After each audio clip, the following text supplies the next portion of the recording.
pension. I'm fine, thank you, Doctor. Goodbye. Goodbye. So, Have you recent news of Aloysius Dawson? I heard he intends to build some sort of wall to protect the West End. Giant open-air prison. I quite like the idea. Is it true you were dropped in rank? Tell me about it. Yes, it is. I made a terrible mistake. I deserved it. Sometimes I think I should have resigned, So why are you still working here? because I'm a damn fine copper. I just don't want to have someone innocent hung again by mistake because of me.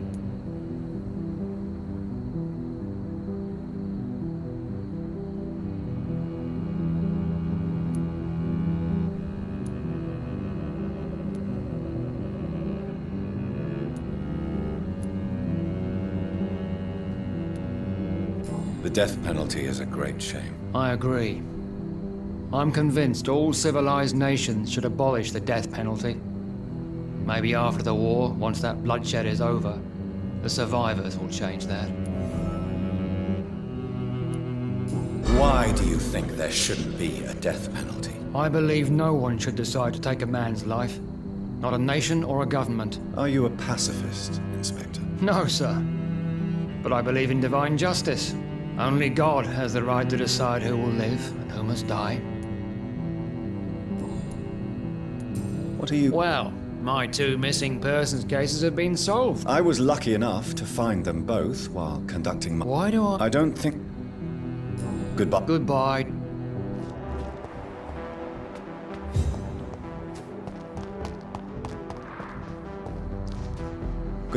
Do you need... I'm afraid I do. I don't want to appear tactless, but you're risking your health by remaining outside at this hour of night. Says the doctor, who also works outside at night. But as always, the imprudent person enjoys the company of their fellows. Goodbye. Hello. Do you need... Indeed. I've never been good at explaining my feelings, but I can tell when my body is hurting me. You have nothing to be worried about.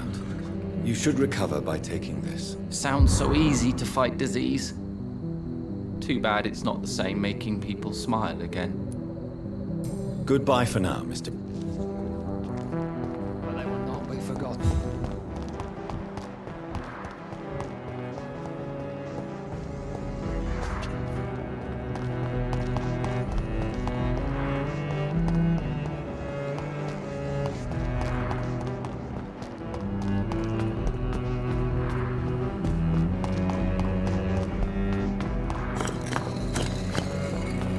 So many signs to interpret.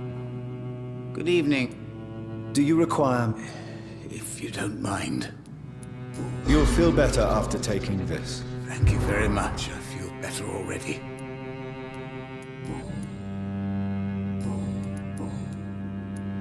Can you read... Put the money on the Here is the money. The Sorceress. A heart-shaped trap built to entangle a loved one. Mirrors on every wall to see her own reflection constantly. Can you read the... Put the money... Here is the money. The snake. A bitter woman, smiling as she pours poison in your cup. A shaming betrayal. Hate. Can you read the... The cards. Can you... The cards. Can you read The the... cards have nothing else. Have you any news concerning Aloysius Dawson? The cards told me the old man finally got himself an extension. I hope you made the right choice, Jonathan. Goodbye, sir.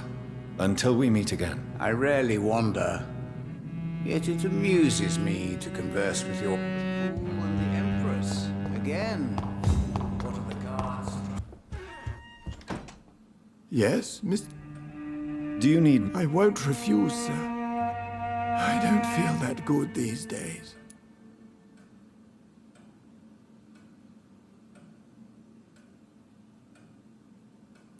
Here is your prescription. You'll feel better soon enough. Thank you very much, sir.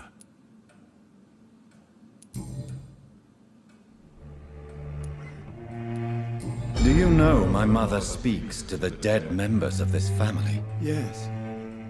I sometimes hear her speaking to you, Miss Mary, and her baby. Sometimes your father, too. So she thinks I'm also dead. And what about you? I believe she only sees her relatives as the dead she speaks to, Mr. Jonathan. It breaks my heart to see Miss Reed like that.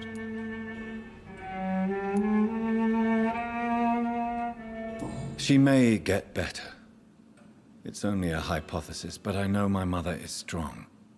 Whatever illusions have clouded her mind, they will fade in time. Yes. With time, Miss Reed will recover from this cursed year. I know that your return can only be beneficial to that process. Tell me the truth, Avery. Do you feel forced to stay here? Would you leave this house without the arrangement made by my father? No, sir. I have nowhere else to go. And I promised your father I'd take care of his family as long as I live. This house is dead, Avery. There is a curse on this family. You really should consider leaving. If only you could have been here sooner or more often. Maybe this house would not be that empty. But you're here now, sir, so my task is not over.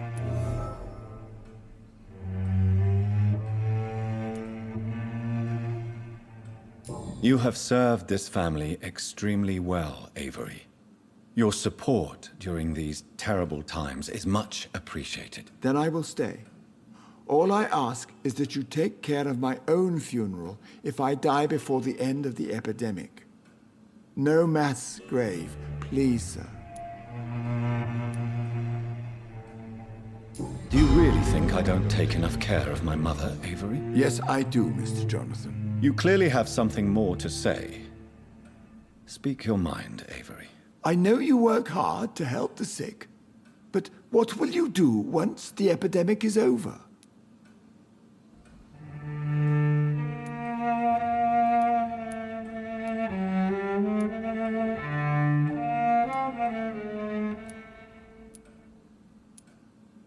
I really don't know. I have always enjoyed seeing new horizons. Once the epidemic is over, it would be nice to leave London for a while. I understand, Mr. Jonathan. But you have to realize that your mother needs you. Your next departure could break her heart. I found an old letter written by my father and addressed to me. Do you know anything about it, Avery? Your father wanted me to give you this letter for your 35th birthday, but you left for the war, and the letter remained in his office until tonight. I realize now you knew my father better than I did. Do you know why he left, Avery? Did he ever speak to you about his departure? No, sir. Mr. Reed was not exactly forthcoming. Perhaps this letter will give you the information you require.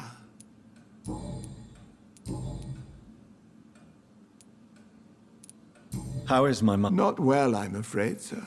Miss Reed is very fragile since the police brought her back home. The police? What happened? Miss Reed was found walking in the streets. She kept saying she had spoken with her son and daughter. She's resting now. Has she received appropriate medical care? I'm taking care of Miss Reed myself. Hospitals are so overwhelmed by the epidemic that they can only accept patients infected by influenza. Perhaps we could arrange a short trip. Somewhere sunny, like France. She has always been very fond of France. I think leaving London could do her good. I'm afraid Miss Reed is too frail for the moment. Recently, she started going out at night without remembering it. I have to watch her carefully. What is the situation in this part of town? For a time, the West End seemed spared by the epidemic. But the situation is getting much worse. Have you no relatives anywhere? I'll understand if you want to take a few days to see family. Your father managed to guarantee my earnings as long as I take care of this house, sir. My sisters are dead, and I've never met my nephews. I'll stay, sir. I'm sorry I could not be here for Mary's funeral. Your mother was strong, sir, but your support would have been appreciated. Apart from the priest and I, no one else attended your sister's funeral. To be present at the funeral with you both was my dearest wish, Avery.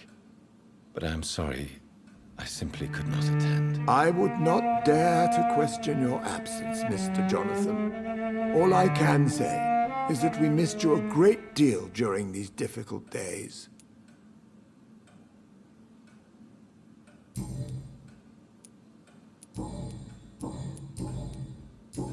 Goodbye, Avery. Of course, Mr. Jonathan, but please return as soon as possible. Goodbye, Avery. Please watch over my mother until I return. Of course.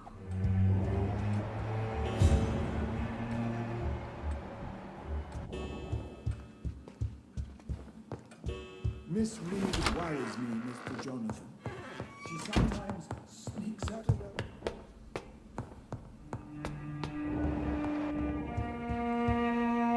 Hello again, Mother. Jonathan, back already. Good, good. I was just about to go outside to find you. You shouldn't stay away for so long.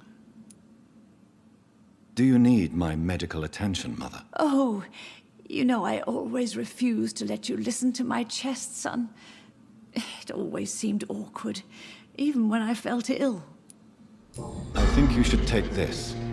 You'll feel better. I'm not sure I'll ever feel better, but thank you, my son.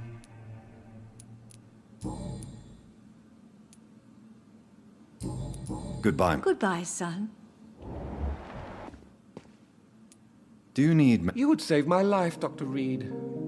I have not felt so bad in many years. Don't worry.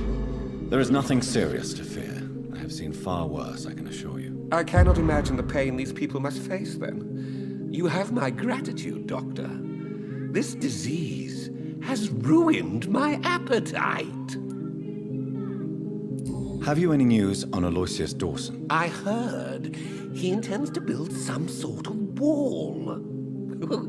Has he gone mad? Walls are prisons for the mind, and we are a free-thinking nation.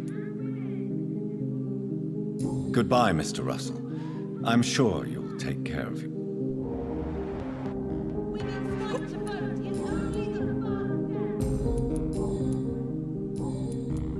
Have you any news on... I heard...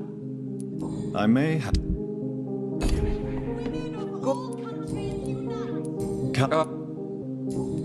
Do you not... Goodbye.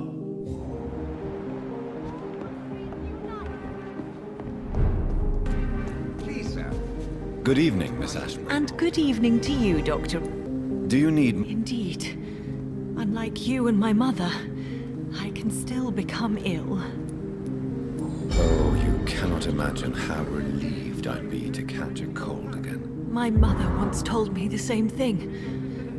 I sometimes wonder if she's forgotten what it feels like to be ill. What is your opinion? All I know is my mother is very disappointed in you right now. Really, Dr. Reed, you made this disgusting man your progeny? Goodbye, Charlotte. She's been quite busy these last... Good evening. I won't.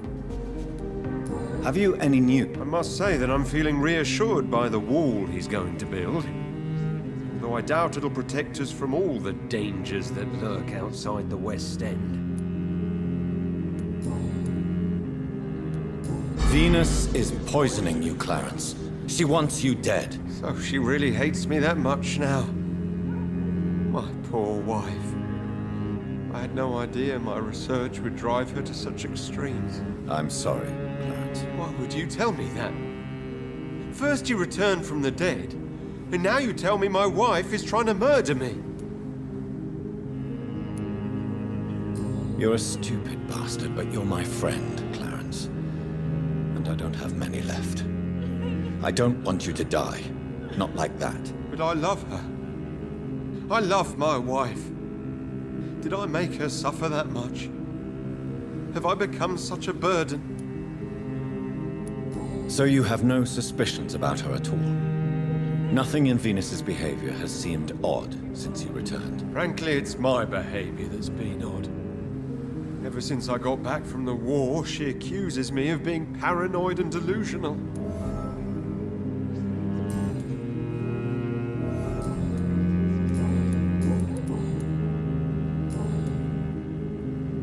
Do you need medical assistance? No thanks. But I'll be glad to talk with you during daylight hours for once. You need...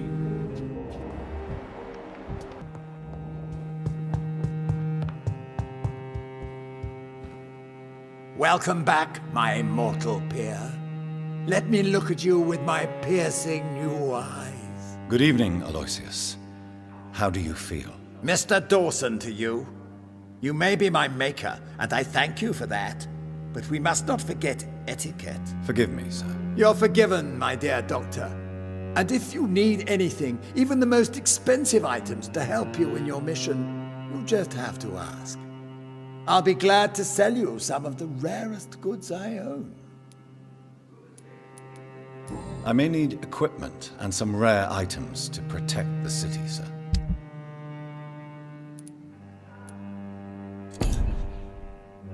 Yes, How is the sanitary situation in the city? people keep on getting sick despite my quarantine, it seems. Perhaps we should go one step further. Maybe public denunciation and arrest. What is the situation in the club? Lord Redgrave has just informed me that we keep on fighting the Garda Prewen. I can't wait to test my new physical abilities against mortals. The vampire hunters are dangerous, sir. They may be mortals, but they are trained and quite efficient, believe me. Bah! Nonsense! How could they resist me, now that I can endure almost anything? I feel victory in my veins, thanks to you.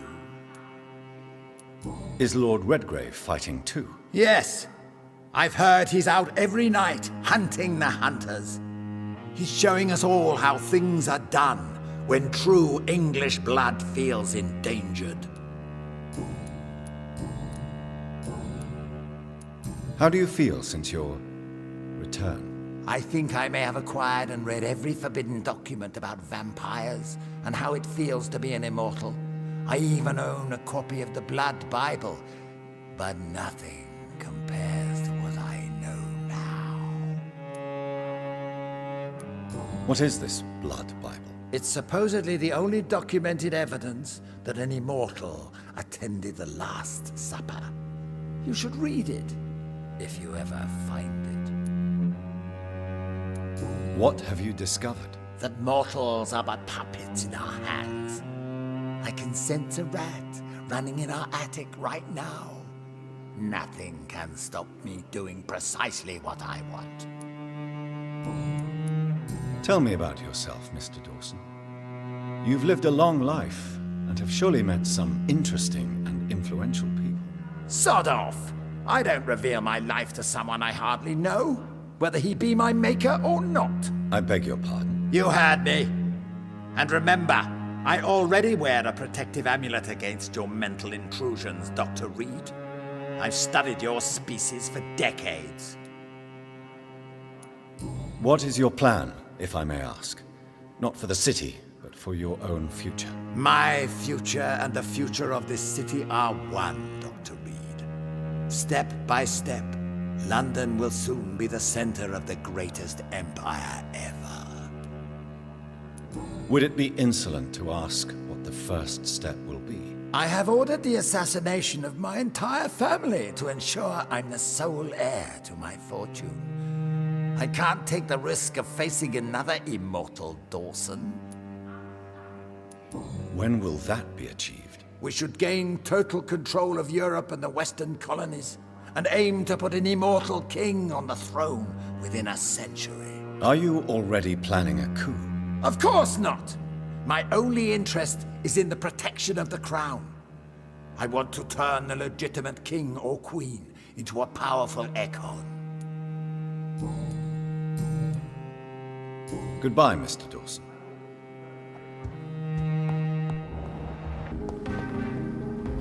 Good evening, Miss Teasdale.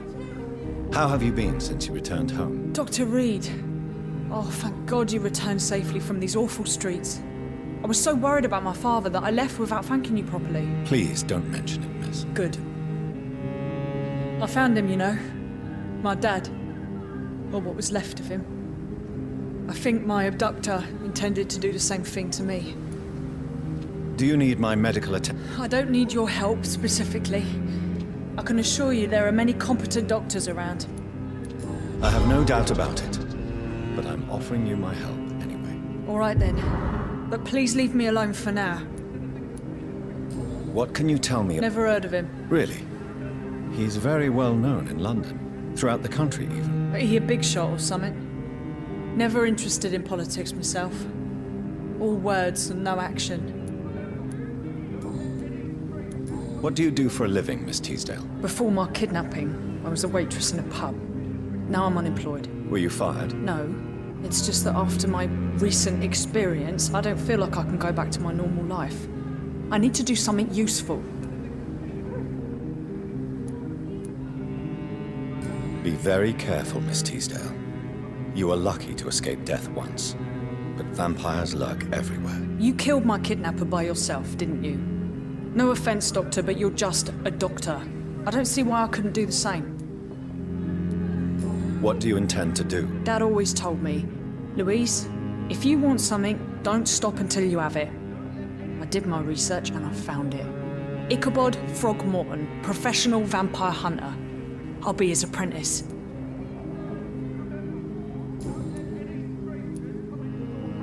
What can you tell me about this area? I've never really liked this part of town. It was where my father wanted to live. I won't remain here much longer. What exactly don't you like about it? People here are contemptuous and elitist. My dad always said, Louise, always treat people like you want them to treat you.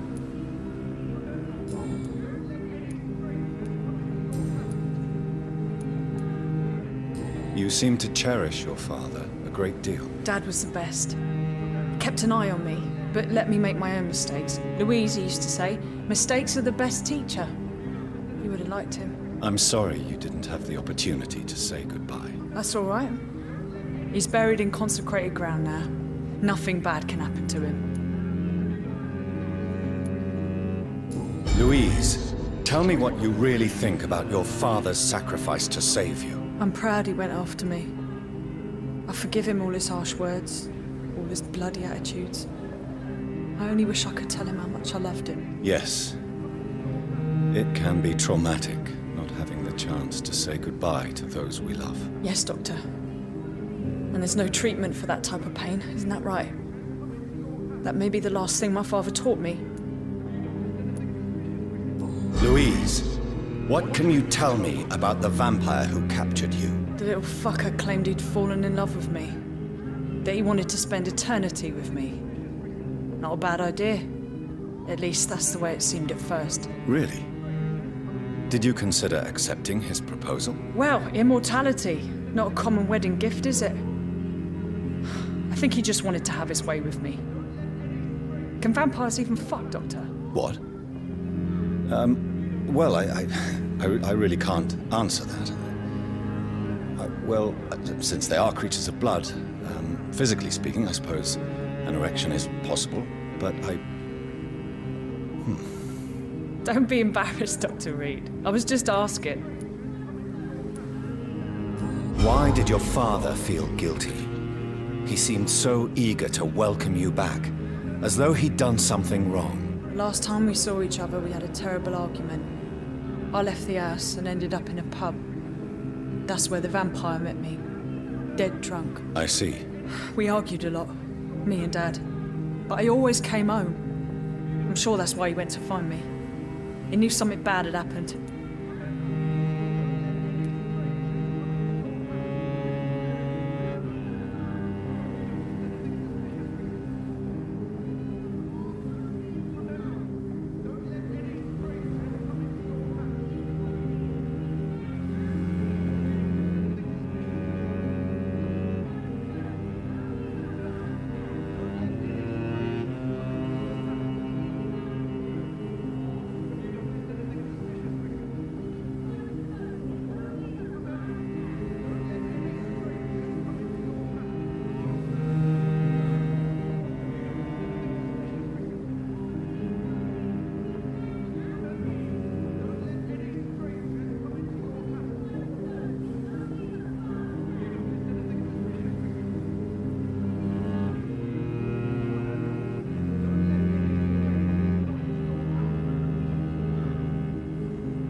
Your father never gave up on you.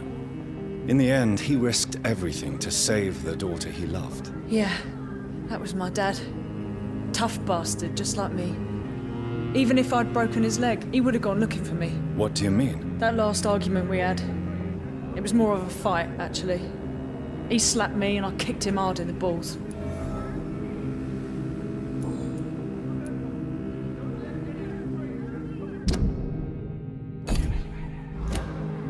Goodbye, Miss Teasdale. And be careful. Until we meet again. Why can't I forgive you?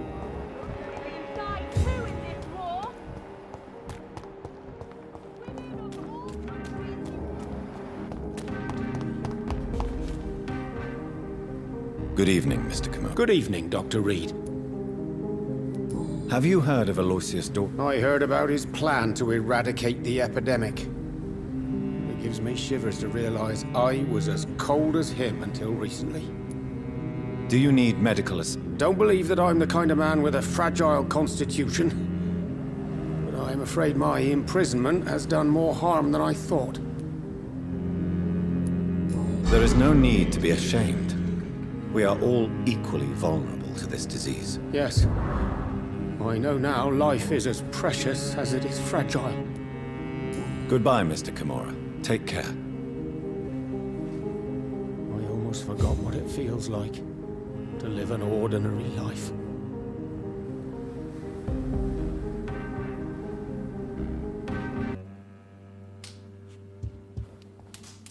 What do you need from me, Jonathan? Do you need my medical attention? It would appear that old habits die hard, my dear. I would appreciate your help as always. And I'm happy to give it to you, as always. Thank you, Jonathan. Have you any I heard he's launched a project to build a wall to protect the West End from the rest of the city. Perhaps Clarence will feel safer when it's built. Did Clarence recently show you documents that prove the existence of vampires? Yes, he did. And he also told me you spent a few nights gathering research for him. Seriously, Jonathan. Why feed his obsession like that? He's my friend.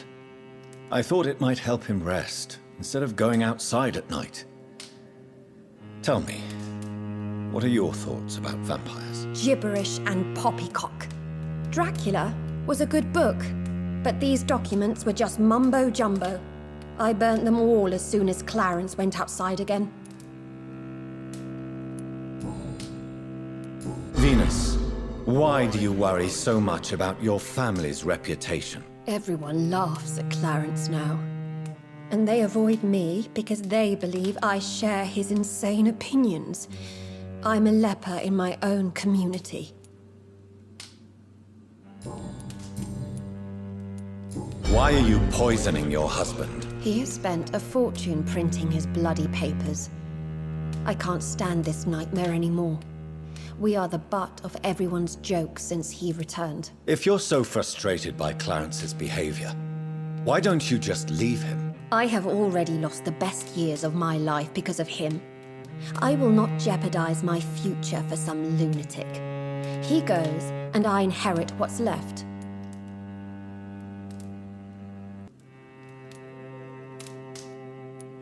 I cannot let you kill your husband, Venus. This madness is more insane than his obsession. What are you going to do? Report me to the police? I did my research too, Dr. Reed. The substance I use is undetectable. Don't press your luck. And did you see Clarence's state of mind? What would become of him if left alone? Why do you and your husband argue so much? He is not the kind man I married and loved. He is obsessed now. Obsessed with chimeras. I feel trapped. It just makes me want to scream.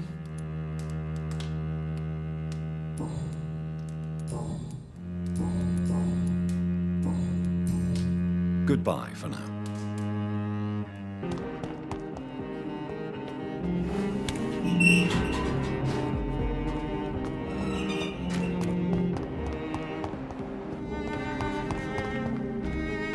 Rats.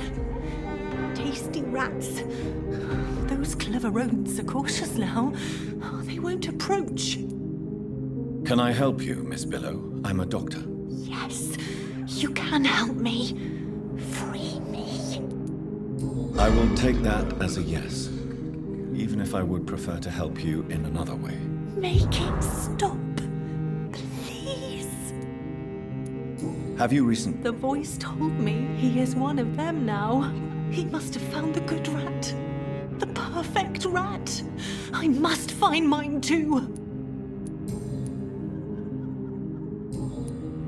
I must go now.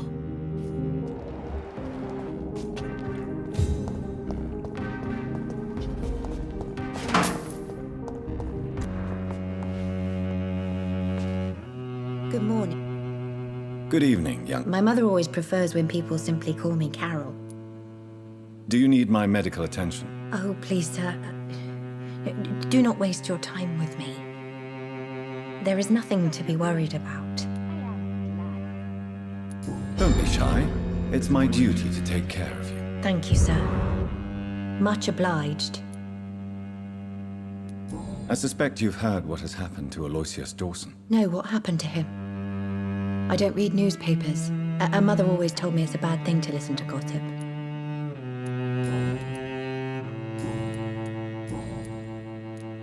Is it true you often hurt yourself, Carol? Yes, it's true. I try to behave, I really do. But one way or another, I always end up injured or wounded. I'm so stupid. Why would you be stupid? It's like I can't help getting under my mother's feet. That's how I end up being pushed, cut, or burned. You see, I'm a stupid girl, really. When exactly do these accidents happen? Ever since I was little. That's why I need to stay with Mum. I'm not capable of taking care of myself. Goodbye, Carol. Good morning. Good evening, Miss Price. You know you can call me Carolyn, my dear doctor. What is your... His recovery is remarkable. As for the wall he's planning to build around the district, I don't see the harm in wanting to be safe behind a great barrier.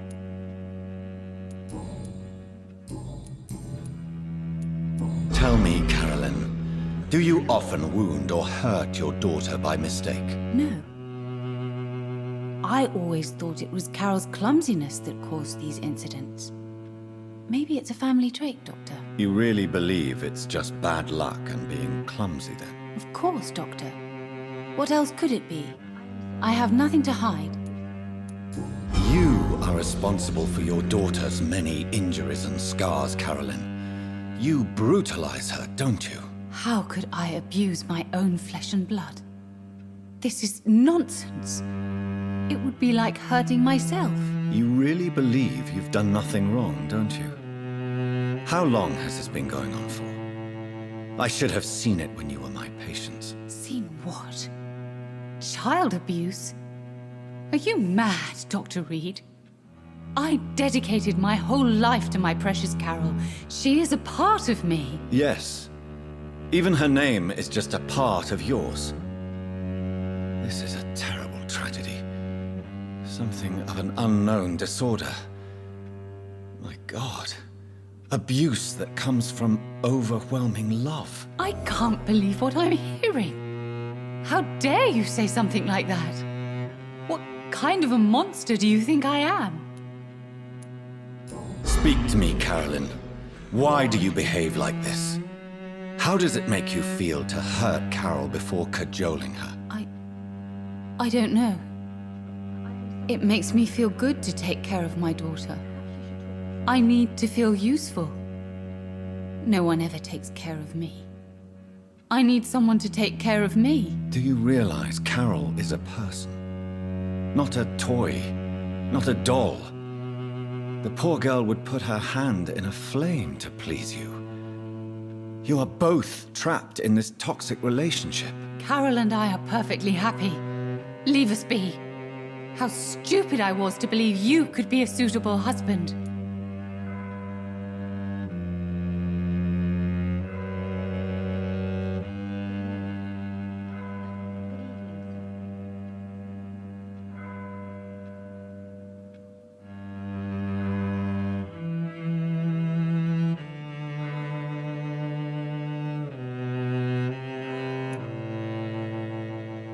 If no one stops you, you will kill her.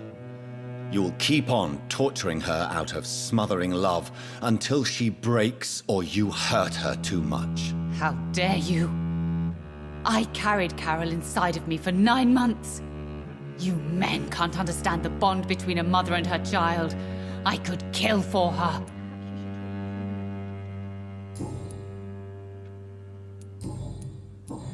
Goodbye for now. Dr. Reed, I am glad. Good evening, young lady. My mother always prefers with... You need to understand you are in danger, Carol. Your mother is responsible for all your injuries. That's a lie. She has always taken good care of me. She only gets irritated when I get under her feet. It's my fault. My mum loves me so much. Yes, Carol.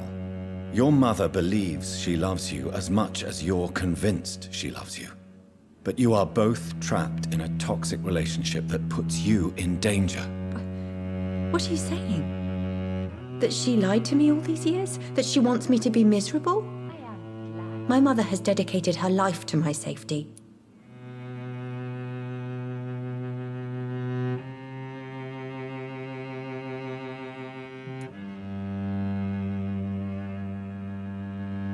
Your mother is terribly sick, Carol. She suffers from one of the most sadistic attitudes I've ever encountered, and tortures you with a twisted sense of love. No, my mum loves me and only wants the best for me. It's my fault if I can never do anything right. She deserved a better girl than me.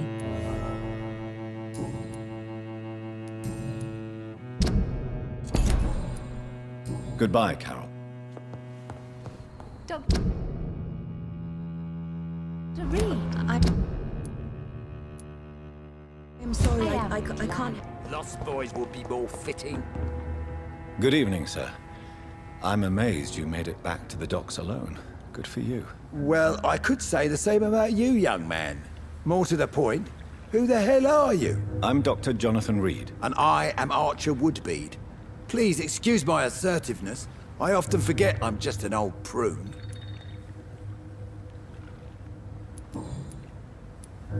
Tell me everything you know about the Guard of Priwen. Andrew never told me what they do. I do know they're vigilantes with military training. Access to some impressive firepower. And what is your personal opinion about the Guard, then? This Guard of Priwen is just another gang preying on the young and naive. Preying on people like my boy. I know how it works. I invented it. Why did your son really join the Guard of Priwen? If I believed in a higher power, I'd see this as punishment for my own sins. I deserve it for all the young men I enlisted back in the day. So your son has left you nothing to explain his actions? No letter or message? Not even a note. I'm a proud man, Dr. Reed. But I would kneel and pray if I thought it would give me my Andrew back. You don't believe in God, though, do you, Mr. Woodbead? So why did he join? Now I think about it, Andrew joined the Guard, not to defy me, but to follow in my footsteps, to make me proud. Have you always been so bitter? It's not bitterness, it's poorly masked disgust. When everything turns to shit, we all have to eat a spoon or two.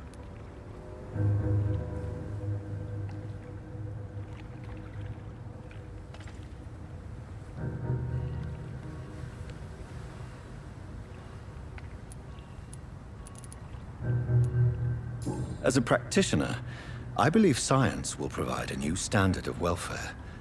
It's just a matter of time. I'd like to believe you, Doctor. But recently all science has been good for is mustard gas and machine guns. But what about social progress? What about women getting the right to vote? Things can change for the better. I've never voted, not once.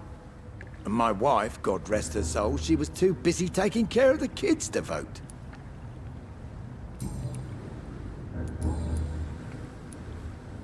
If you were such a respected figure, surely you have many interesting stories about this part of town.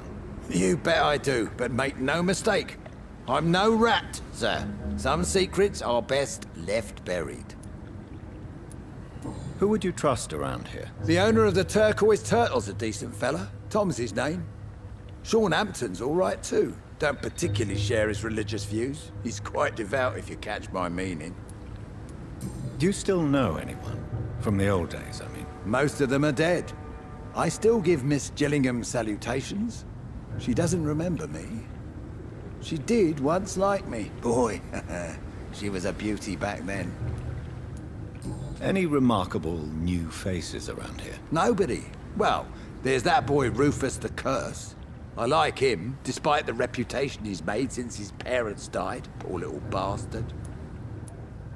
I'm sure a district as colorful as the docks must have plenty of stories about strange visitors and creepy characters. So, you want me to talk about the sewer dog, don't you? If you don't mind. The sewer dog is a bitch. Appropriately named, an old woman dressed in rags. She has an elegance, though, despite her ugliness. I saw her once. Scared the life out of me. What can you tell me about this part of town? People used to feel safe around here. They had the gangs protecting them. Now all they do is bicker and plot against one another. Missing the good old days, are you not? Trust me, son. The longer you live, the less meaning your existence will have. You need to remember the days you still had beliefs. And what about the gangs? Back in my day, people trusted the wet boot boys. We looked out for the docks and its families. Nowadays, they're just a bunch of greedy fuckers. You were a gang member? I was their leader for a time, believe it or not. Now these bastards act like I'm nothing. Not one of them. They owe me some damn respect. If you was... Tell me about the wet boot boys, Archer. I want to know more. We were there for the families and each other. It was us against the world. We were vicious, tough, even cruel. But we were united. You sound like you were some kind of radical union member. Yes! Nowadays, the communists and gangs squabble over pointless territory. Sounds stupid when you say it out loud. Goodbye.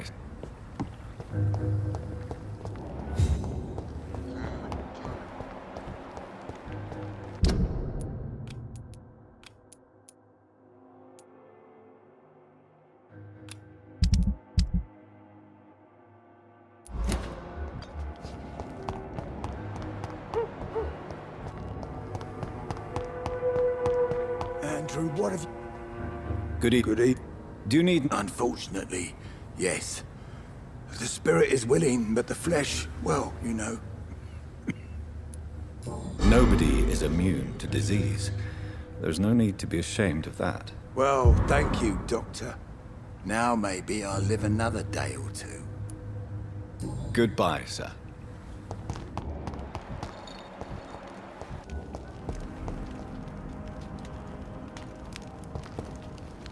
Good evening, sir.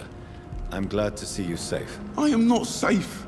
I should never have come back here. My life is in danger. I know it. You're much safer here than in that contaminated area. Bullets kill people quicker than diseases and epidemics, Dr. Reed. Do you need help, Mr. Grader? Death by disease or by bullet? Do I really have to choose? Well, I have nothing to stop the bullets, but this should make you feel better. You have a strange sense of humor, Dr. Reed. But thanks anyway. What can you tell me about this district? The East End Docks only knows one rule. Dog eat dog, and blood calls for blood. The gang will have their revenge on me one way or another. What can you tell me about the locals? Most people would say that Sean Hampton and Tom Watts are good men who try to sort things out. But for me, the real boss around there was my best friend, Jack Gillingham. Jack Gillingham, you say? Everyone round here knew Jack. He was a rock. A mountain, even. He feared nothing. Your friend Jack has something to do with you fleeing to the contaminated area where I found you. I want to know more. Jack is dead. That's all you need to know. Dead because of me. So much violence. So much sorrow. All of that because I refused to be insulted again.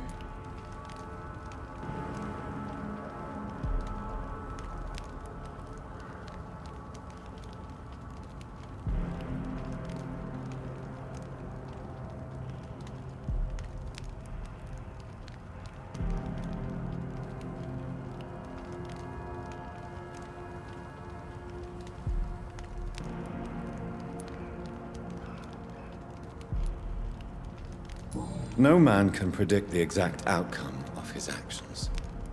It's the curse we have to live with. We can only gamble and do what we think is best. Perhaps you're right. The district was doomed before I was born. But I cannot stop myself thinking that Jack died for me. Why do you say that? After I killed that gang member, the wet boot boy suspected Jack. And being loyal and all, he did not refute the accusation.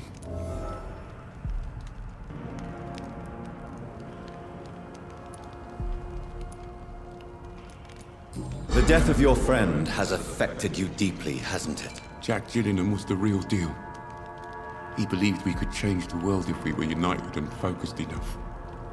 And he brought out the best in each of us. You're right. He died to save you. That alone gives me an idea of the kind of man he was. He was the bravest. And no one dares to say openly that he got killed by those bastards. Your friend's plan was audacious, if not reckless. No one stands up by themselves to a gang like the Wet Boot Boys. How dare you say that? You never met him. You are not going to spend the rest of your life hiding, Rodney. What are you planning to do? Honestly, I have no idea. How am I supposed to live while so many have suffered because of me? Only you can answer that question. But one thing is certain. Since you owe Jack your life, I think it's fair to live it in a way that would make him proud. That's the kind of thing Jack could have said, Dr. Reed. Thank you for that. I believe you're a good guy too. Do you have... I heard he kept on helping people. Goodbye. Good evening, young... There's no need to call me that, Dr. Reed. Young man, do you require medical... I'm perfectly fine, thank you.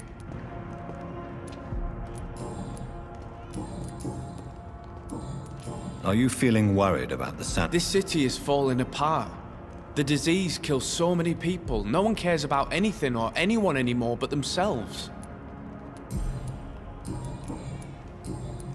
Good.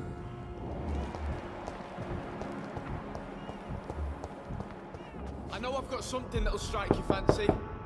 If not... Good evening. I'll find you something.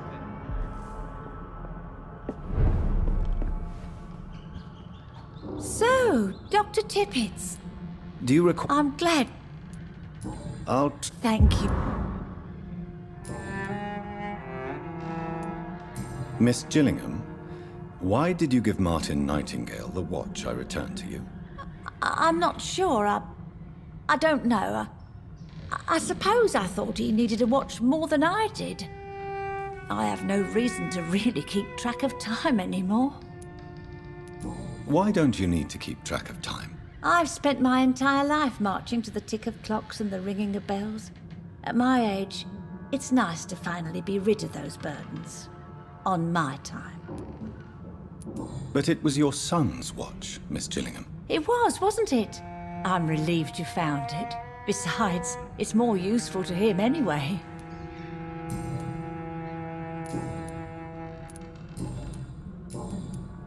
Have you heard any... I've never heard that name before. Goodbye.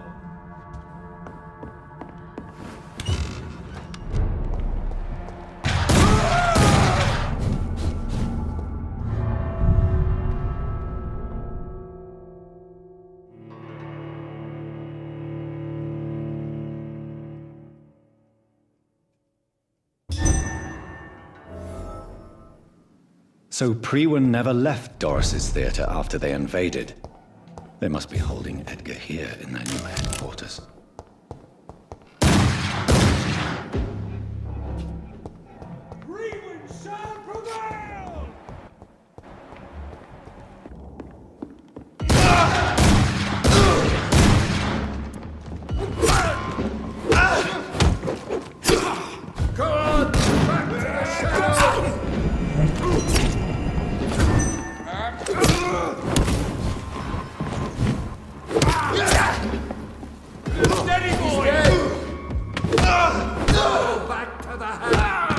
Oh my god!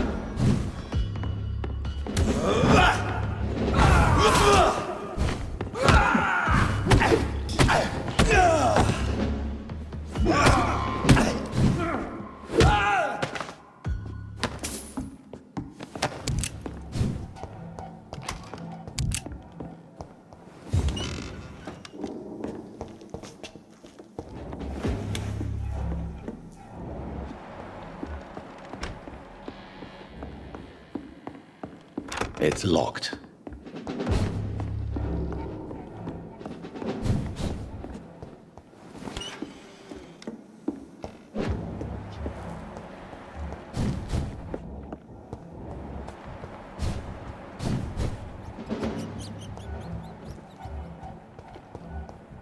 There's one of them! Watch yourselves! We have to stop it!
Doris Fletcher was about to become a disaster.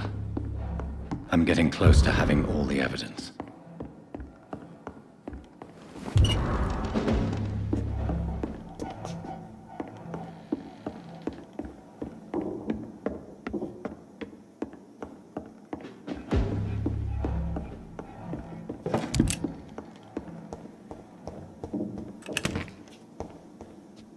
Step away, sir.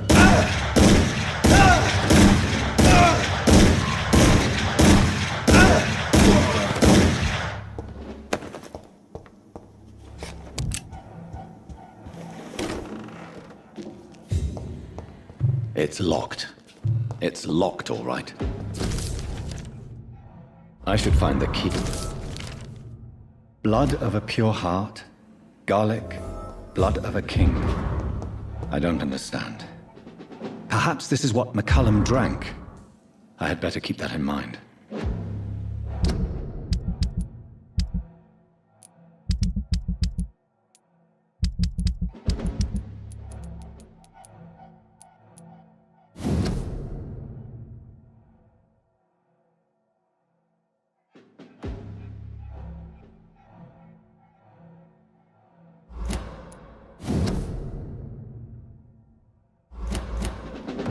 It's locked.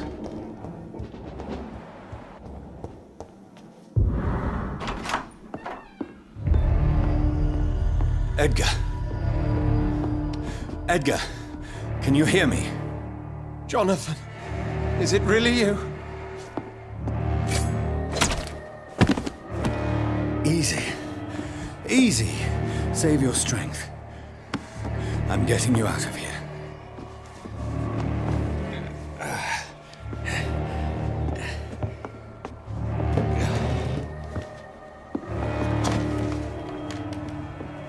Don't try to spare me. As a physician, I know all too well when it's too late. Punctured lung, broken ribs, and internal bleeding. An accurate diagnosis, wouldn't you say? Edgar, what happened? They wanted me to confess. Beat me black and blue. Geoffrey Mccollum ambushed me at the Pembroke Hospital. He was convinced you and I were responsible for the Skal epidemic.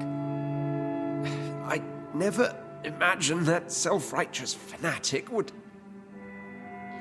dare to attack us in the open. What became of him? I put him in a somewhat delicate position when I made him an immortal.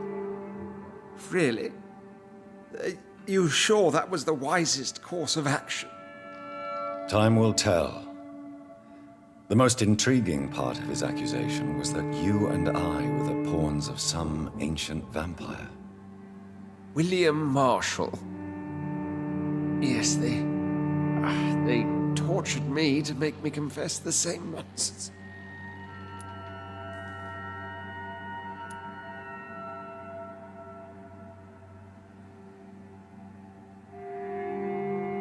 I think you're hiding something, Edgar. What do you mean? William Marshall, for example. You speak of him as if you know him. How is that? Jonathan, I cannot say I'm ready for another round of questions. What can you tell me about William Marshall? Not much. History paints the story he was the greatest knight who ever lived.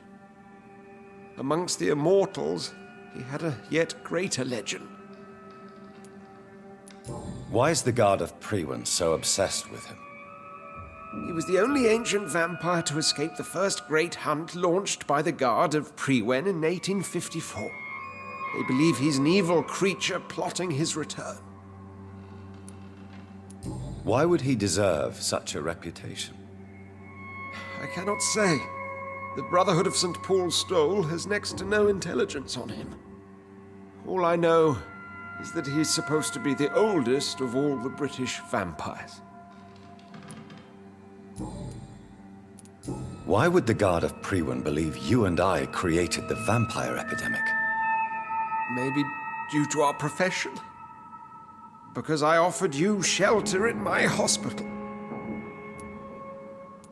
While investigating the epidemic, I read some of Mccollum's findings. I think you have some explaining to do. I have nothing to hide, Jonathan. Nothing at all. Do you remember when we suspected Sean Hampton of killing Harriet Jones? Yes. The terrible episode that came as a shock to us all. Harriet Jones faked her own death. When I found her in the sewers, she confessed she wanted everybody to pay for what happened to her. That woman was extremely bitter, full of hatred and festering anger. Do you know Doris Fletcher's real name? No, I'm afraid not. Her real name was Doris Jones. She was the daughter of Harriet Jones. What do you want me to say, Jonathan? Doris Fletcher visited her mother at the Pembroke Hospital. That's how she first got infected. I know nothing about that. Miss Fletcher once came to visit the sick. That is all I know. No, Edgar, there is more. Doris Fletcher was Harriet Jones's daughter. They exhibited the same symptoms: blind hate and strong physical mutation. What does this sad story have to do with us? Come on, Edgar. Don't you see the pattern here? The epidemic, the link between Doris and Harriet, the suspicion of Mccollum. How could I? I never saw Harriet Jones again after she fled the hospital. Do you know where we are? Doris Fletcher's theatre. This is where that hateful creature plotted to spread the epidemic across London. I only briefly met Miss Fletcher once when she visited the Pembroke Hospital. You say it was to see her mother. She seemed like such a sweet and graceful woman. My point exactly. The disease turned her into a bitter soul, driven by vengeance just like her mother. A symptom of all the infected patients. Certain diseases are known to produce similar effects. Rabies, for example. And rabies is not the devil at work. Doris and Harriet shared more than a hidden family bond. They were the embodiment of the epidemic and are linked to the Pembroke Hospital. Come on, Edgar, this is no coincidence. I swear I'm at a complete loss. All I did was administer vampire blood to cure old Harriet. There was no evil plan, no diabolical plot. You did what? I tested the regenerating and healing properties of vampire blood on Harriet Jones. My only intention was to find the cure for influenza, I swear. Whose blood did you use? William Marshall's? Mine? Lady Ashbury's. While transfusing her with human blood, humanely appeasing her hunger, I also kept samples of her blood for my research. You used her blood on Harriet Jones? My God, Edgar, that's unethical. You betrayed 2 of your patients at the same time. I made a mistake. But what is science if not trial and error? We both know it, Jonathan, we both know it. What a poor justification for your morbid fascination and thirst for glory.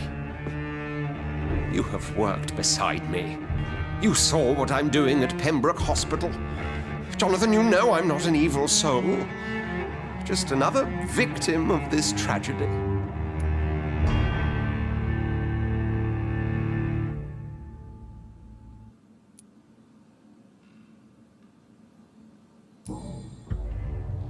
No, Edgar, you are not going to die. Unless you want to. What do you mean? I can save you, Edgar. I can turn your broken body into one like mine. You truly would? After all I've done, after all that's been said, you would offer me this gift? I have no way of knowing which punishment would be worse, Edgar. But it is not for me to decide. So? Oh, please, Jonathan, please. I beg you. This is what I've always wanted. This is what I've always searched for. Very well, then.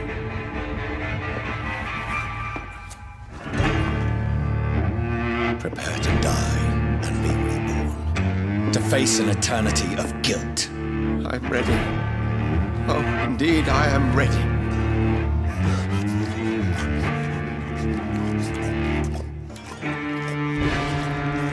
Enough!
Look at her!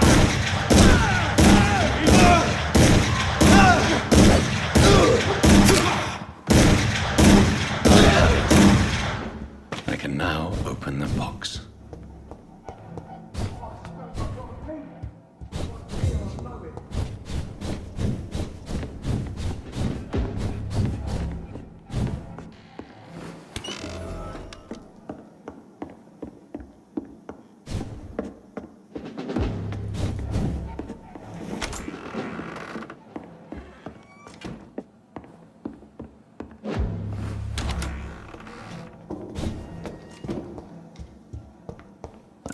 I don't know if I should read this.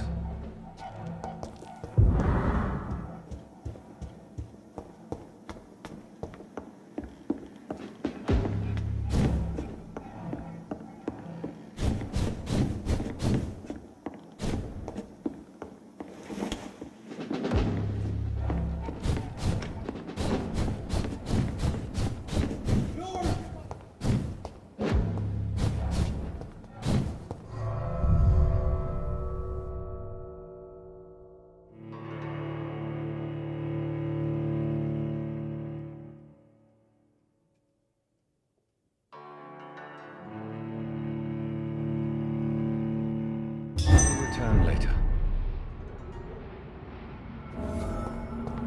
So Harriet Jones became the original carrier when Edgar gave her vampire blood. I must tell Elizabeth.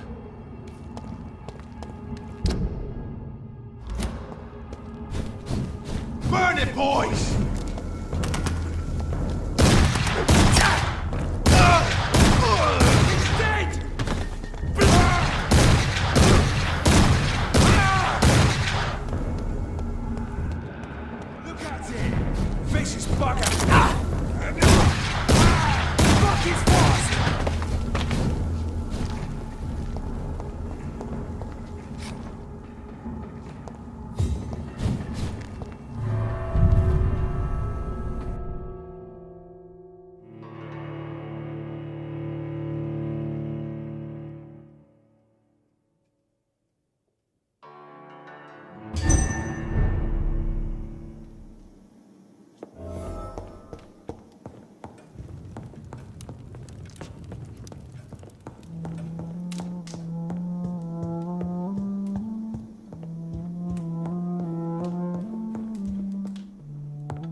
What good fortune brings you back to me, Jonathan?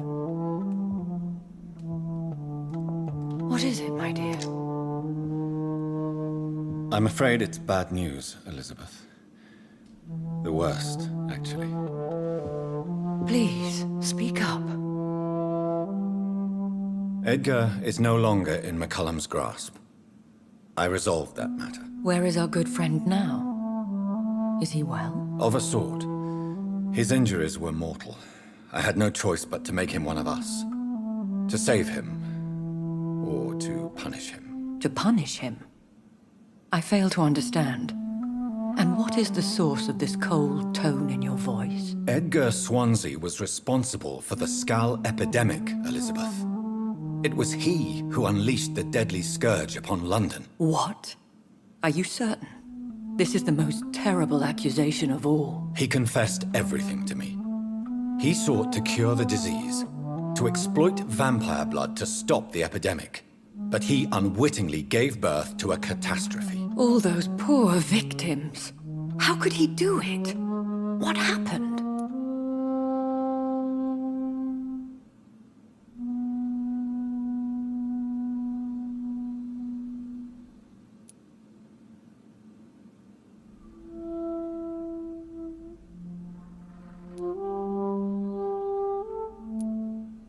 Edgar's behavior was beyond lunacy. He had neither the discipline, knowledge, nor the proper facilities to conduct blood experiments. I must say I'm shocked, Jonathan. Who would have thought it? And the poor patient. Let me guess. It was Harriet Jones, was it not? Yes. That explains how Doris Fletcher was infected, and how she became an Ichor. She secretly visited her mother at Pembroke. Then we have no choice. We must act quickly, Jonathan. We must return to the sewers and put an end to the threat poor Harriet embodies. I have one more matter to discuss with you. Harriet Jones was the primary case, but do you know what a healthy carrier is? There is a tone in your voice that frightens me, Jonathan. What are you trying to say? It was your blood Edgar used for his experiment on Harriet Jones. What?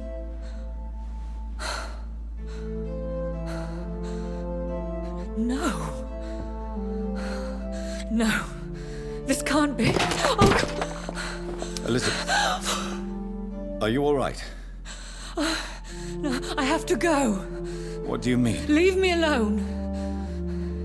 Save the city, Jonathan. Save what can be saved. Elizabeth, I need answers. Why did your blood Stay cause away this? from me. Please. I swear I never was your enemy. Wait! No! Elizabeth!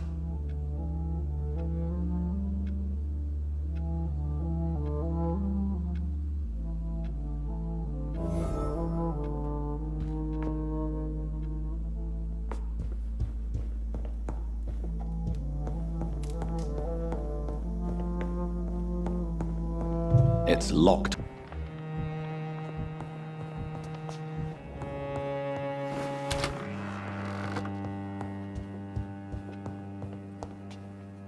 Good evening, Lord Redgrave. Welcome, Lance-bearer.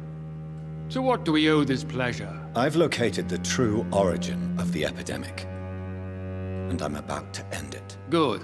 We've held out thus far, but the time has come to put an end to this crisis. Tell me, what do you need? The blood of William Marshall. The blood of William Marshall? Of my maker? Are you mad? This blood is the purest of all. My maker proffered it to me on the battlefield.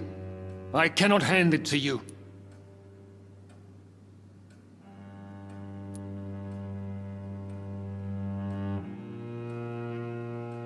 Stop this farce. Marshall never was your maker. I have no idea how you acquired his blood, but I need it now. I see.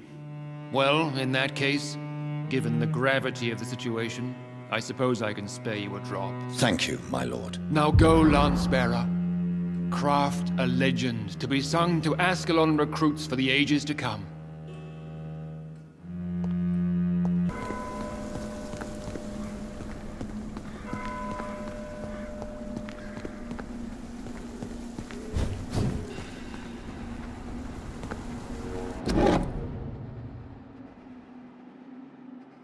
I had almost forgotten I applied for a position at Pem.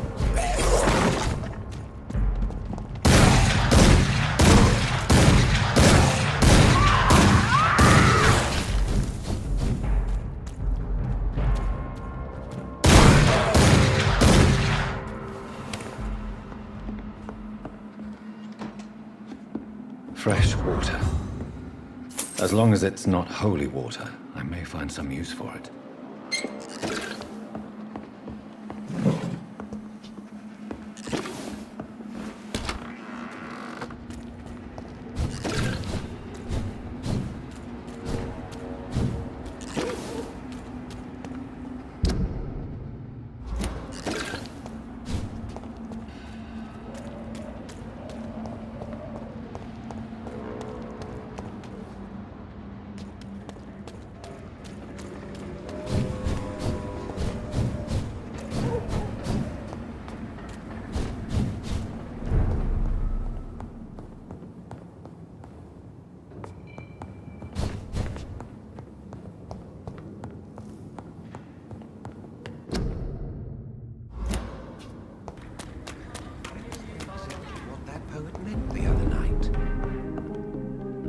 Good evening. I have found a restaurant that could satisfy you, Mr. Russell. The most intriguing and exotic restaurant in London. Really? You have piqued my interest. Where is it? It's a place where you eat in complete darkness and try to identify your meal without anything but your palate. My, oh my, how interesting. It could even be fun to eat a little poisson et fruit that way. Oh, thank you, Dr. Reed. Please, have this for your research.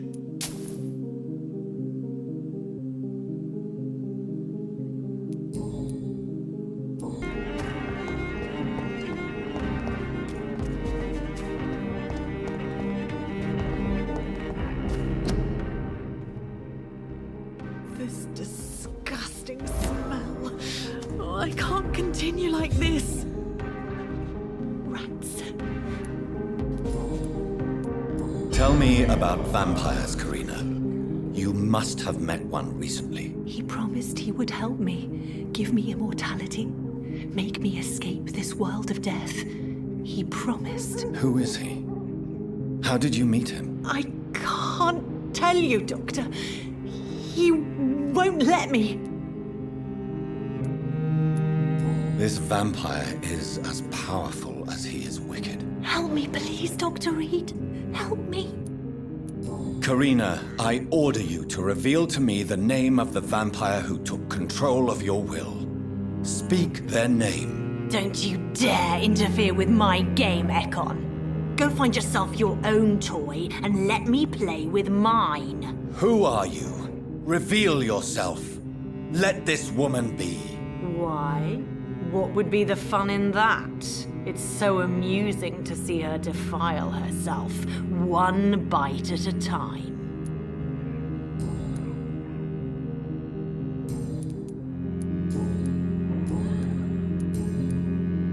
Tell me about... I'm hungry. Don't you I would... What, Miss... Keep... What? What, Miss... What is the look? Tell me, who is he? Don't... What? Don't...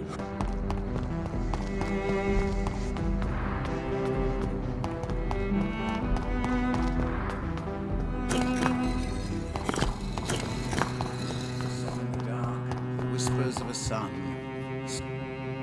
Good evening. I found your notebook. The one the guard of Prewen stole from you. And you've brought it back to me. That's excellent news, Jonathan. Were you able to keep yourself from reading it? Yes. I give it back to you untouched. Then, my friend, you deserve a little something to reward your fortitude. Please, have this, with my gratitude. What's in the notebook? I can't answer you, Jonathan, since you chose not to open it.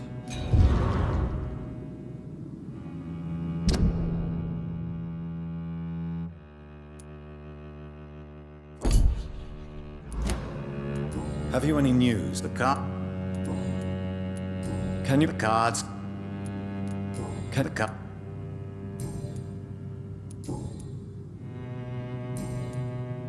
Good. Cards never lie, but they are never easy to read.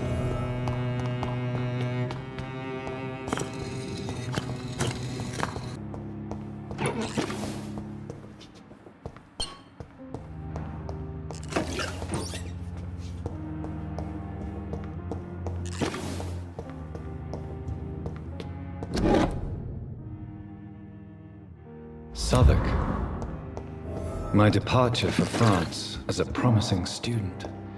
My return as a brilliant surgeon, about to be killed. Transformed.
Done.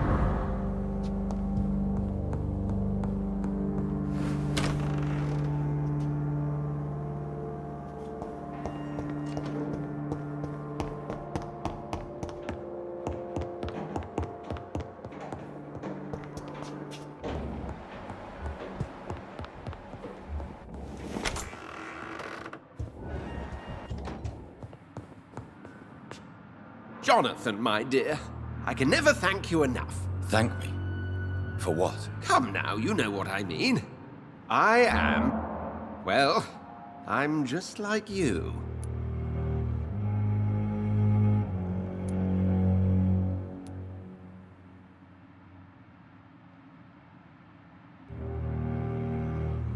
I'm glad you like it. How could I not be happy? You offered me the ultimate freedom. More than I ever could have dreamt of. How do you feel since you changed? Absolutely fine. Did you know I can determine the health of every patient or nurse just by looking at him? Fascinating. Have you taken a life yet, Edgar? Don't you think that's a private matter? I would not ask you such an indiscreet question. Do you feel the hunger? Yes. It's very peculiar, not like mortal hunger at all. It's like I'm never sated. Fortunately, blood is no rare commodity at Pembroke. Will you continue as Pembroke's administrator? Of course. I can help more than ever. And since I'm already dead, I can't get sick. Have you seen Elizabeth? Has she passed this way since you returned? No.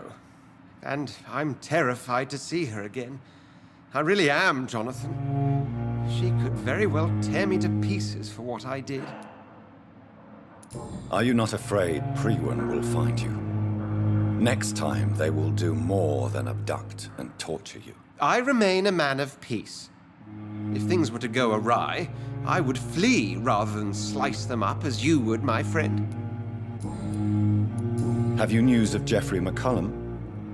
I'm sure both of you would have quite an interesting discussion after recent events. He left the hospital without being treated for the severe beating you gave him.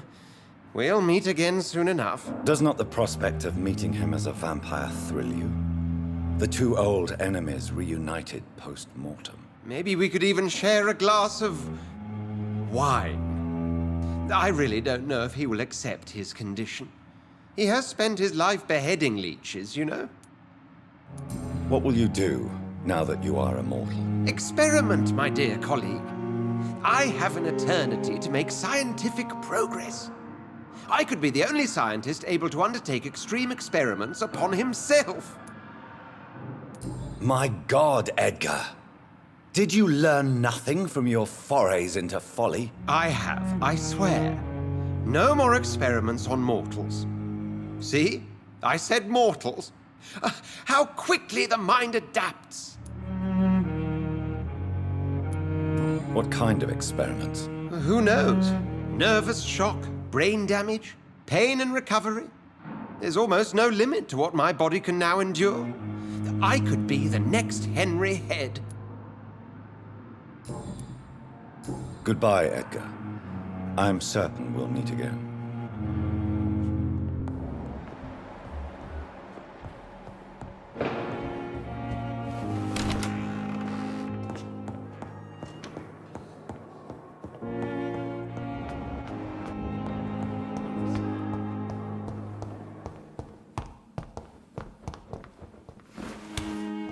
I cannot use garlic, but there may be a substitute in the Pembroke Hospital drug storage.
There it is.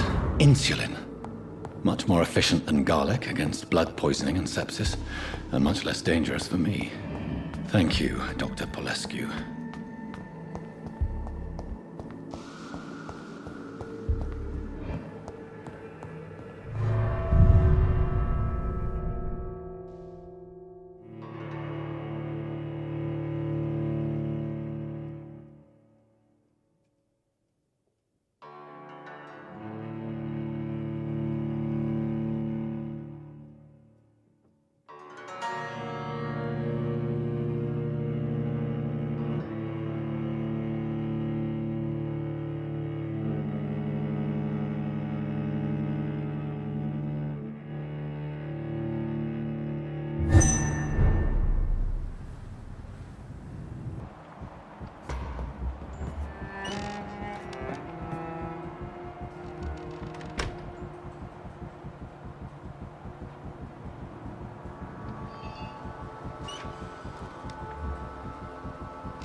For Christ's sake, get a grip.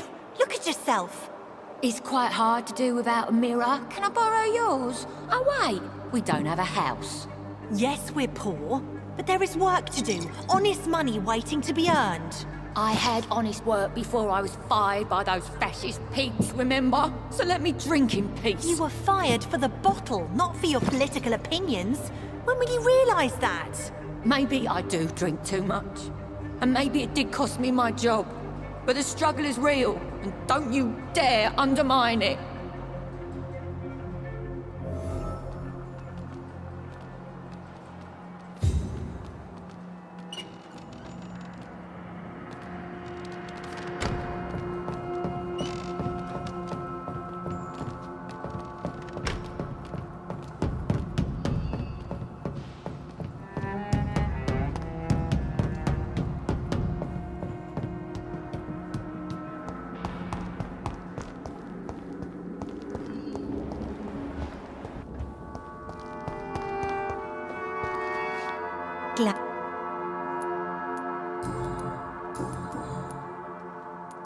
Why do you and your sister Giselle have such opposing views, Lottie? Giselle whines she lost her job due to her unionist activities, which started her drinking. Truth is, she got fired because she's an alcoholic. And you don't share your sister's views? On the contrary, I totally believe that workers need to unite to fight. I just disagree with Giselle's hatred for all wealth and riches. What do you mean? I don't believe that you were an automatic arsehole because you were born into a good family. Perhaps your sister's addiction to alcohol is the result of her despair, but not the cause. Perhaps you're right. But I'm tired of her playing the outraged and martyred social fighter while I earn money for both of us. Don't you think she wants to get better? I believe she knows her alcoholism is a worry to me. And that's another reason why she continues to drink so much. Lottie Fuck them. I can defend. Goodbye.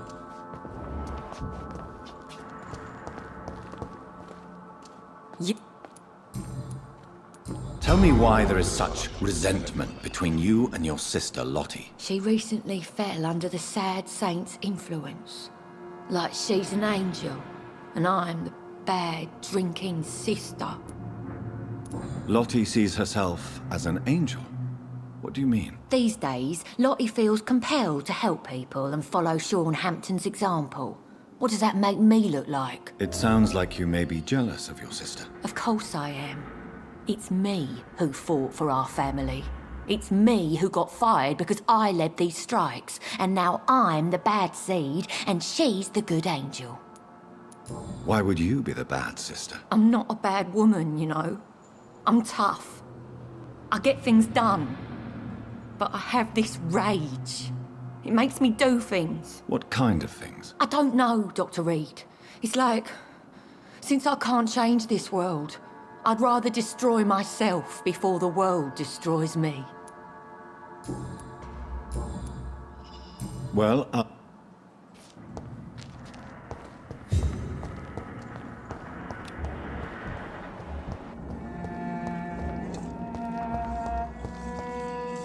glad to see...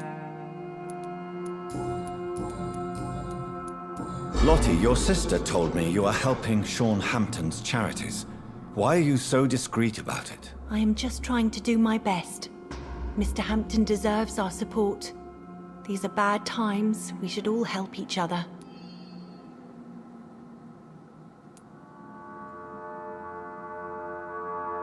Miss Paxton, you are too modest. Perhaps it's the mark of a truly benevolent soul. I'm no saint, believe me. But thank you, Dr. Reed. And if you really think that, just follow my example, sir. Goodbye, Miss Paxton.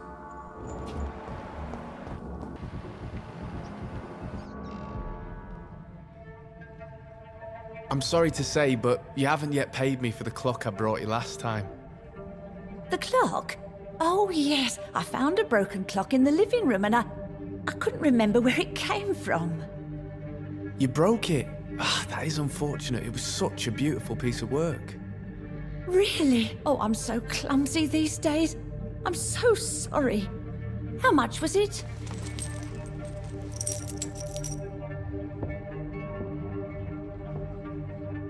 This'll be enough. I can't make you pay the whole price if it's broken. That's so kind of you. I'm going to make some tea now. It will be enough until the next time you forget it, you old bat.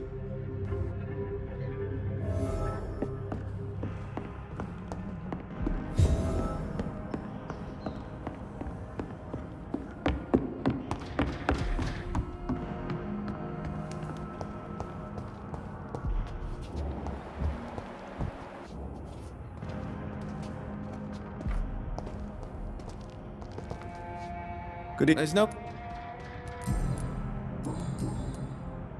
It's time to confess, Martin. You've exploited Miss Gillingham's weakness to your own advantage, have you not? All I've done is smile at her and be kind to her. I've done no other harm than giving her what she needed. This is no crime.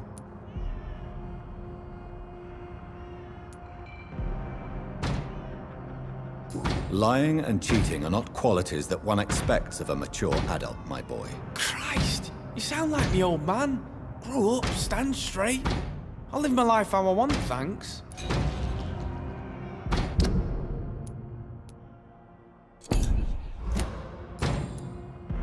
Goodbye.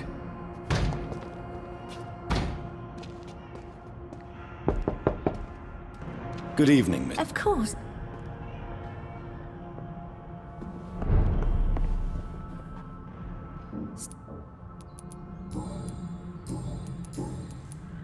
Enid, listen. Martin reminds me so much of my Jack. I've not seen him here in quite some time. Martin is not your son, Miss Gillingham. He's taking advantage of you. No, Martin is not my son. My son's name is Jack. He always takes such good care of me. Who is this Martin you speak of? Please listen. Martin is a young man who extorts money from you. Because of your vulnerability, miss. What are you attempting, Dr. Tippets? If this is some kind of new experimental procedure, well, I do not like it one bit.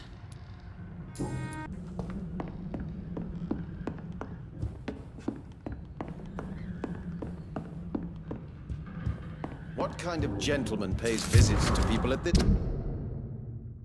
late hour?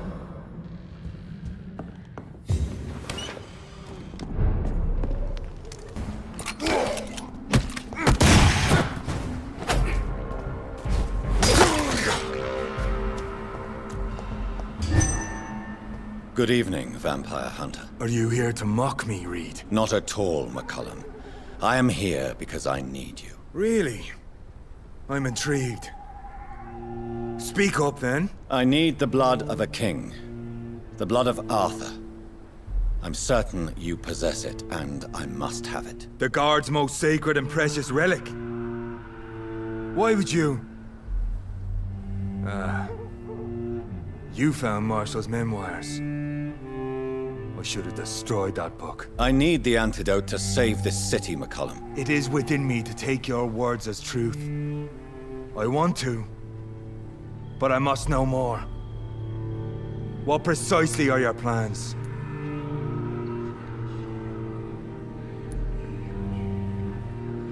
I have found the carrier, Mccollum. The infection's source. It may be science or some supernatural power that's responsible for all this. But I will harness either or both to end the epidemic. A vampire doctor. My God, you're a terrifying creature. Jonathan Emmett Reed. Do you not understand? We wanted the same thing from the outset. A means to end this vampire epidemic. Not enemies. Maybe that is so. Take it then. I see no other hope for this city. If this is some trick, you will be damned, Dr. Reed. Thank you.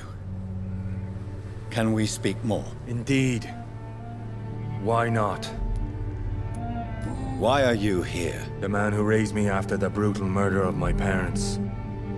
He's buried here. Were both your parents killed by vampires? Yes. And yet worse.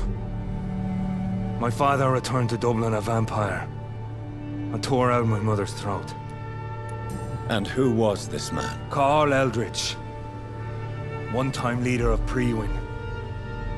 He killed my father in front of me. Helped me hunt my brother Ain after teaching me how to kill leeches. How are you adapting to immortality? I feel so powerful it gives me shivers. I could be the greatest vampire hunter ever. Your worst nightmare, in truth. Will you leave the Guard now that you are what you are? Are we not creatures of deceit? I could hide my nature from my men, or name a successor. Go my own way. I know not yet my path. Will you hunt me down? You seem a decent fellow for a vampire. I've seen no evidence of you taking an innocent life. Farewell, my progeny. Do not stretch your luck, Reed. Loretta, why do you feel so guilty about your brother? I don't expect him to forgive me. All I can do is make amends for what I did. By making him a crook and a criminal. What if somebody decides to make him pay for your scam? Mason is totally capable of defending himself. Just leave us be. We're perfectly fine.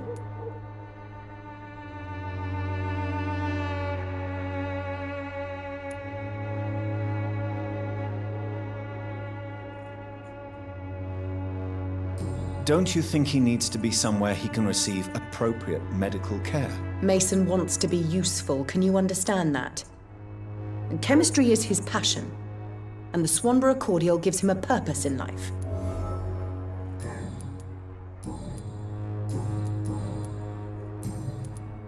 How is When people...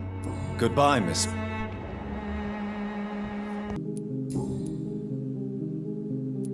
So, did you try the restaurant I recommended? Oh, yes. I can't thank you enough, my dear doctor. Exquisite, but expensive. But what is money made for, if not for little pleasures?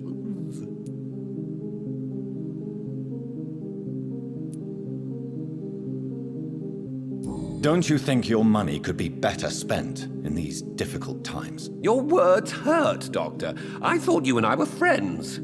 But since you ask, I'm rich enough to finance my passions. And various charities across the city. Perhaps my words were too harsh.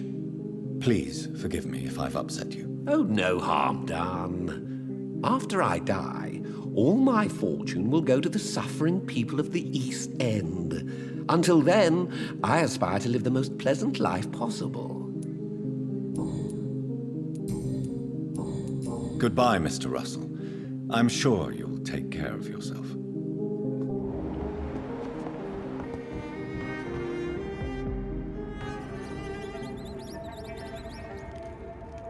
You make me sick, you juicy, warm treat. Damn it! Oh my, what have we got here? dead rat. Oh, so gross. So tempting.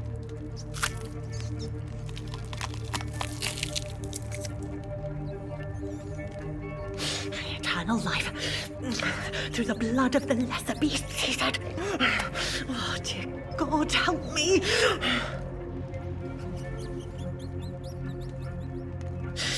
Save me, for I can't stand what I've become.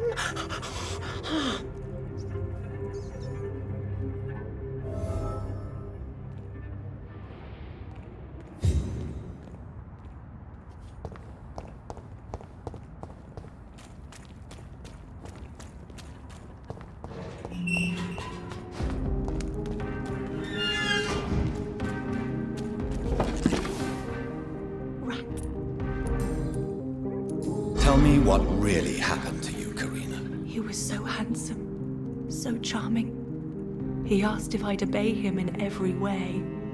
I said yes. And then he...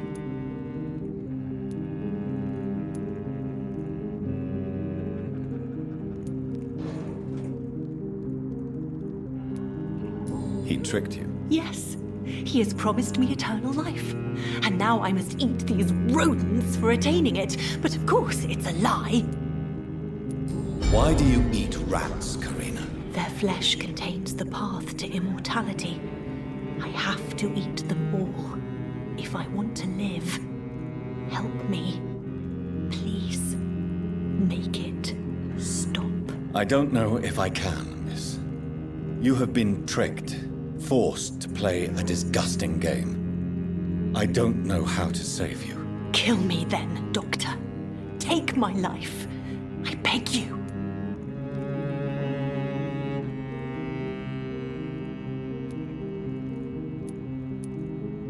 If that's really what you want. Is it really what you want, Miss Billow? No, it's not what I want. I wanted to live forever, but I've been tricked. Now I want this torture to stop. So, yes, sir. Make it stop.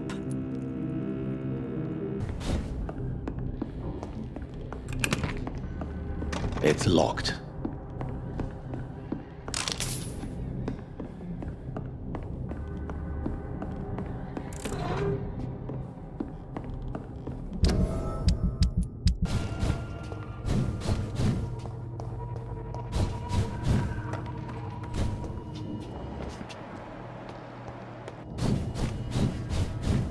This place has been ransacked.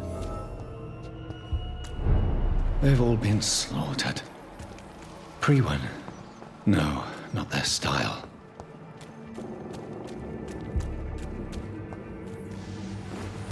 Where has Harriet gone? She must have left a trail I could follow.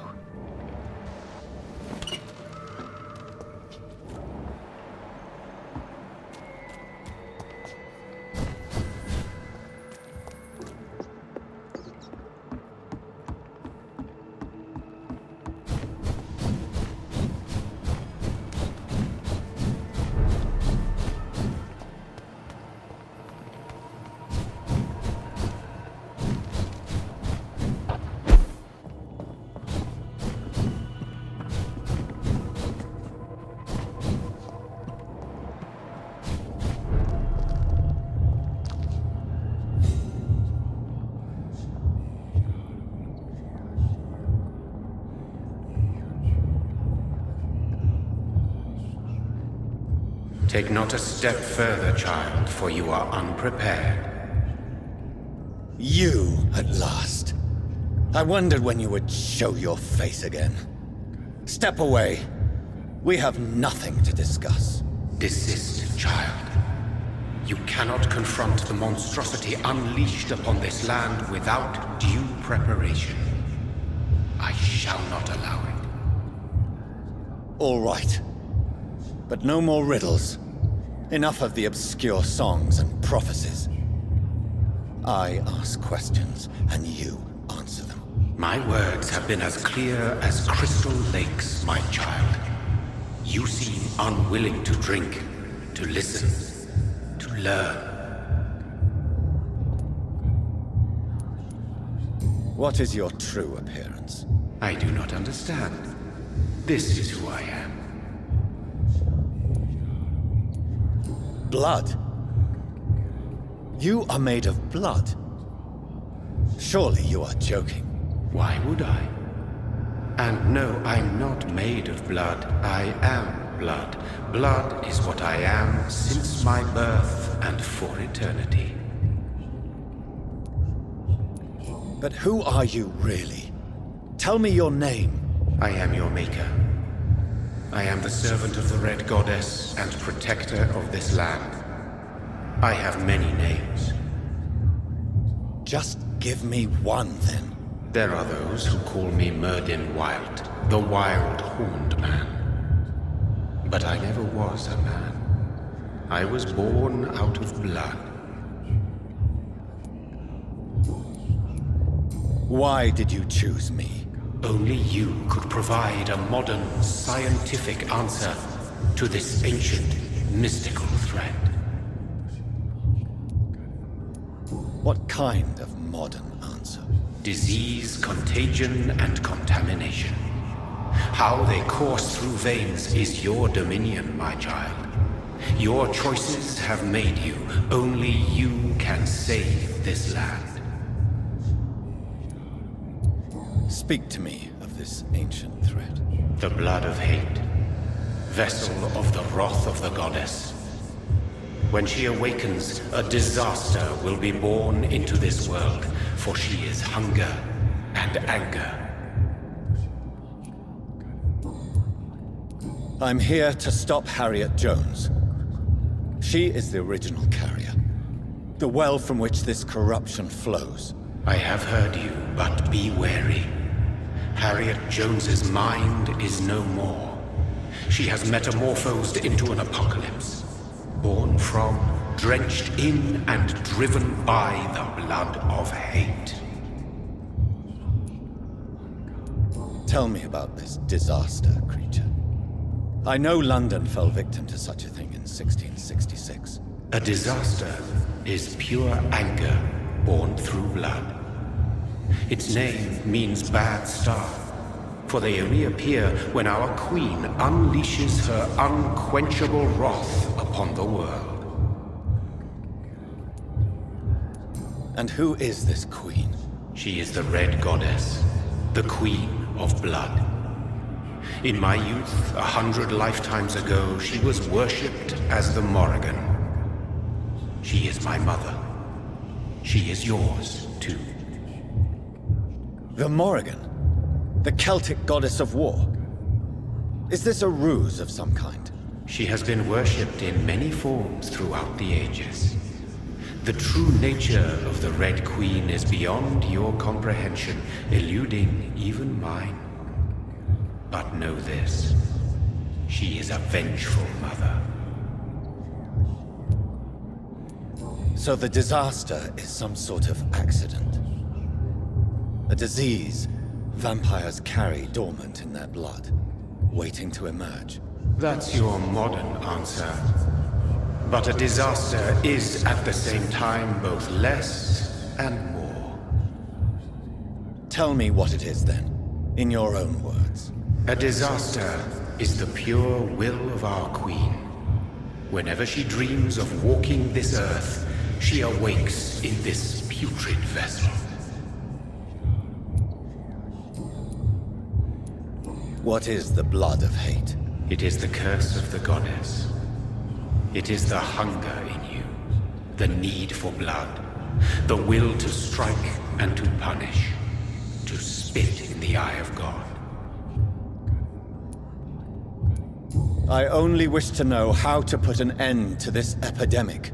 To perform an act so noble, you must protect yourself from its poisonous kiss, my child. I know. Mccollum used such a serum when trying to kill me. However, I have produced a more efficacious version of the antidote. Your final task awaits you at the end of these tunnels. I've known for ages you were worthy of this challenge, my champion, Bittersweet. Will it be over then? Once I've defeated this creature. Yes. The threat will dissipate like so much smoke, for you will have purified its source. And then what? What will become of me? How would I know? I am no god, and your fate is in your own hands. For you are our champion. What will happen thereafter? What future awaits me beyond these dark tunnels? Your fate, my child, and the fate of this land. A disaster is about to enter this world to smite us all and teach us humility. You are our final hope.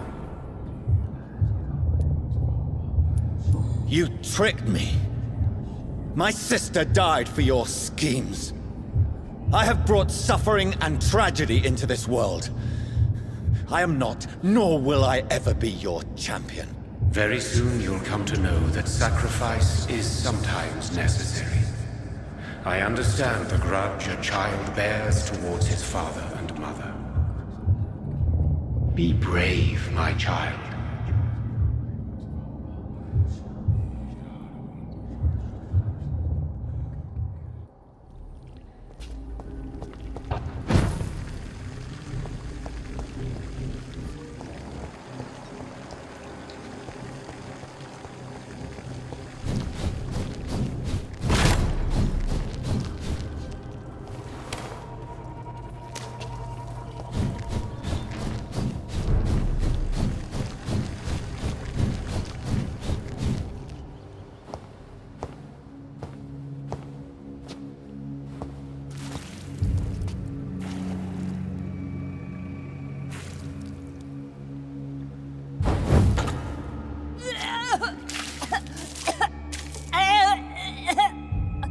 Oh, I'm sick.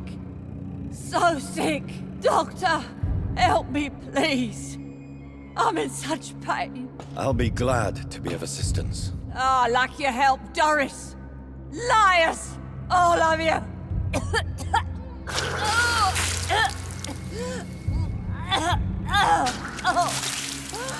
My poor baby. I've been such a bad mother. But the Queen herself forgave me. Gave me another chance. Harriet, you must stop all of this. I can't let you infect anyone else. How dare you interfere with the Red Queen's plans, Doctor? How can you stop the course of nature?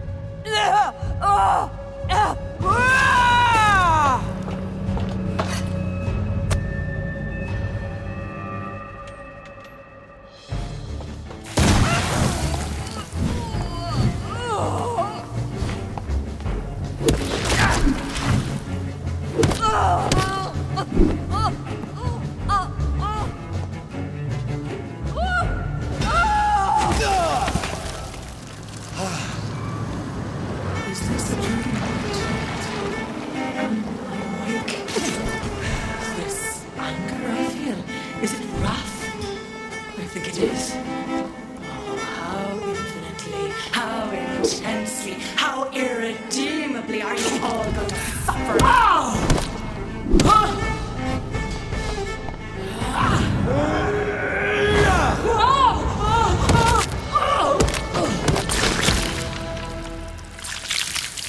Do you think your champion defeated me, my child? No one could ever defeat you, mother of us all, for you are our every root and leaf. You've always been my most amusing son. Then go back to sleep, my queen, and smile at us from your dreams. Did they feel my wrath? Have they suffered enough? More than ever, mother of us all. Until the next time. Until the next time.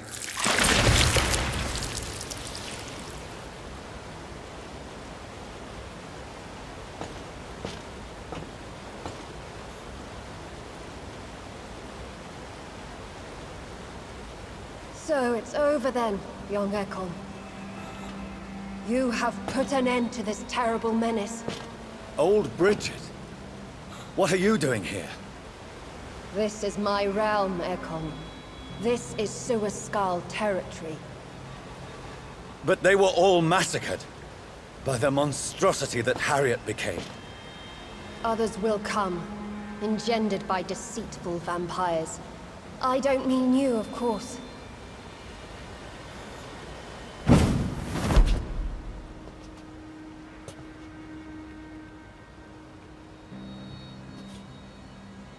I thought you'd been slaughtered, with all the other Suascals. I was up above, in search of help when Harriet suddenly turned into that thing.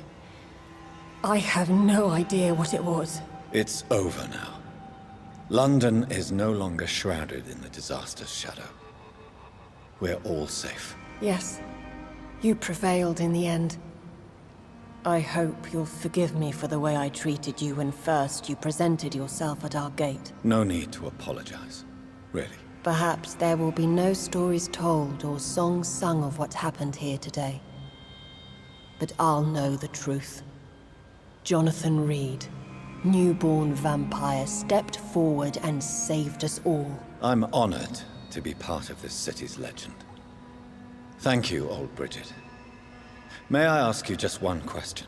How could I refuse you anything now?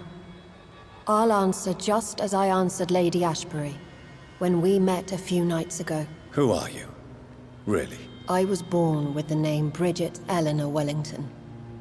In 1738, my beloved and immortal husband decided to preserve my beauty and youth forever by making me drink his blood. You were Lord Redgrave's wife. Then the pompous fool rejected you, did he not? It was about 200 years ago. Peace found me in time. And I sincerely hope it will find you too, now that all is over. No, it's not over. I may have ended the vampire epidemic, but I still need answers from the woman I love. I feared you would say that. Go then, young Ekon, and face your fate. Just remember that I'll always be here for you.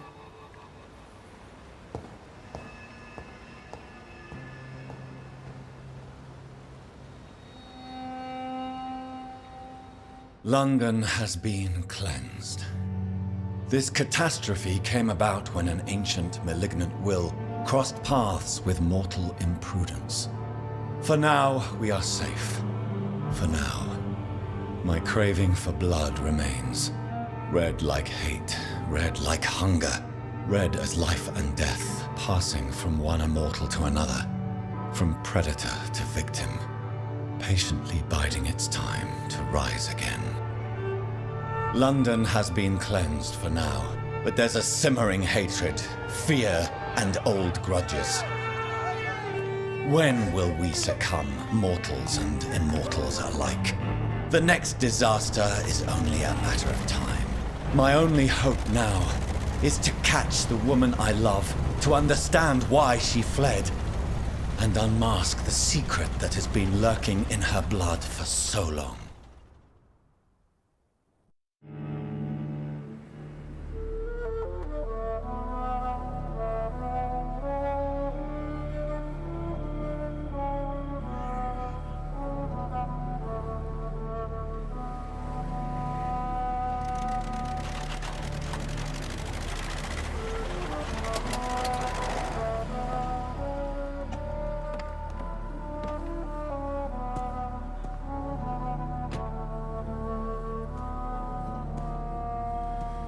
Well, this is it. Lady Ashbury's domain. Why am I not surprised it's not on any maps? I'd better hurry.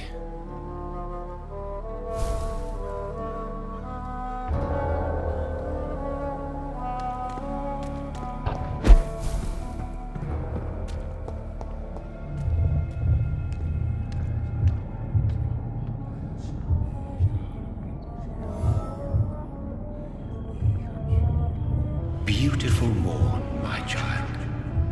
It looks like dawn is here at long last. Can't you just leave me alone? Your precious queen has been sent back to the bottomless pit from whence she came. The nightmare is almost over. I am here to say goodbye. The sun's warmth exhausts me. Soon I will rejoin my queen in her endless sleep. It is over. You did well. Why did Harriet Jones become a disaster? You are the doctor. You hold the knowledge needed to answer such a question. Have you the answer? I noticed that all the Icors were female, as if a male couldn't endure the metamorphosis. Harriet was also a bitter and resentful woman, as was her daughter. If the Morrigan prefers despoiled women to become the vessels of her wrath, we should be thankful that but one disaster hath been cast upon this wobbling world. Icors seem to carry various diseases. They did not merely turn people into skulls. Their presence alone spreads death. Who knows whether the Red Queen awakens when cursed mortals endure such epidemics, or if the contagions emerge like a curse as she awakes. So our beloved mother will just go back to sleep, now that enough people have suffered. Is that it? No, Jonathan. The Morrigan has been appeased because you dared confront her. You have prevailed, my bittersweet champion. And what are you to her? Her counterpart? Her opponent in some timeless game? She is my mother, my dreadful and sour-tempered mother. She is yours too, in a way, but you are not born from her terrible womb like me. You are but a distant child. What does she seek? Revenge? Retribution? She seeks nothing, since she only dreams of it. In the ancient tongue, when I was young, her name meant Ghostly Queen. Pray she never fully awakens, for her wrath knows no bounds. This is not over. I am here to find the true origin of the blood of hate. 'Tis unwise to interfere with a tale rooted so deeply in the suffering of others. What will become of the Brotherhood? I foresee trouble for them now that your progeny considers becoming the new primate. But I'm certain the current primate has no wish to resign. Exactly. And I am not fully convinced your progeny truly understands what dreadful power he is about to defy. What will become of the vampire hunters? In their leader, you now have a spy behind enemy lines. By guiding your progeny, you may yet protect your immortal friends for some time to come. If you dare. What will happen to Ascalon? Will you let them run the country from the shadows? With your progeny at its head, it would not be long before this Econ Assembly catches a second wind. To discreetly control its plans is your decision to make. No. I must know why Elizabeth fled here when I discovered she was the original healthy carrier. No, she is not what you say she is. That is a secret you will discover soon enough. And you? Why are you here? Which new thread of which old twisted plan are you seeking to pull now? Tell me the truth. I am just here to salute my sons, and to bid them fare thee well. Your sons? Plural? My God, will you ever stop speaking in riddles? Perhaps I am too old for your spoken language. Perhaps you now have so many subtle words you no longer hear the simplest ones. Who are your sons? Why do you bid them farewell now? You are my son, as is William Marshall. So that is all we are to you? Puppets you create to defeat some threat born from a dreaming devil? No. You are my sons. I am proud of you. I mourn when you fail. This is madness. How many have you created? Who else? Shakespeare? Isaac Newton? Alfred the Great? Francis Drake? Thomas More? Guy Fawkes? My progeny is scarce, for I rarely feel the urge to protect this land anymore. But yes, one of those you named is your immortal brother. Maybe you shall meet one night. When he fought me, Geoffrey Mccollum used a serum made of King Arthur's blood. Since then, I have discovered that it was vampire blood. Whose blood was it? You just said it. It was the blood of a king. The blood of the champion I chose to save this land in its time of greatest peril. King Arthur was also your progeny. Why am I not surprised? Yes, he was. But he failed in the end. And for centuries the land suffered his defeat. Tell me about William Marshall. Why is his blood so strong? He is not stronger than you, only older. You are strong, Jonathan Reed. A champion of your time, chosen to defeat a threat spawned of this generation. Is he here? Is William Marshall here? Is that why you're here now, too? Have I not already answered that question? His blood was not tainted. The blood Lord Redgrave possessed. That which I used in the serum. But what if it had been? Then you would have failed, I suppose. For the blood of hate would have corrupted you too. Speak clearly, then. And answer my last question. What is it? Did I defeat the epidemic? Now you've found the castle, Jonathan Reed. Only you can answer that. Farewell, my child. I shall dream about you soon.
Maybe it's just my imagination, but I think I smell Elizabeth's perfume.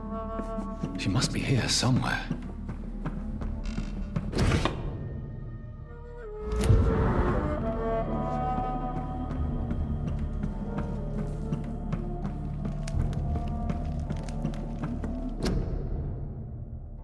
Elizabeth, my love. You allow my portrait to watch over you while you sleep. I'm flattered.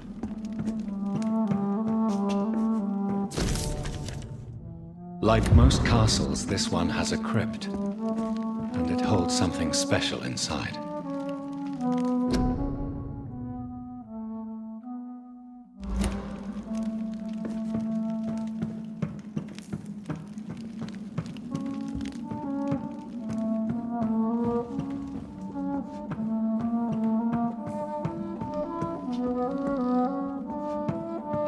This castle is falling apart.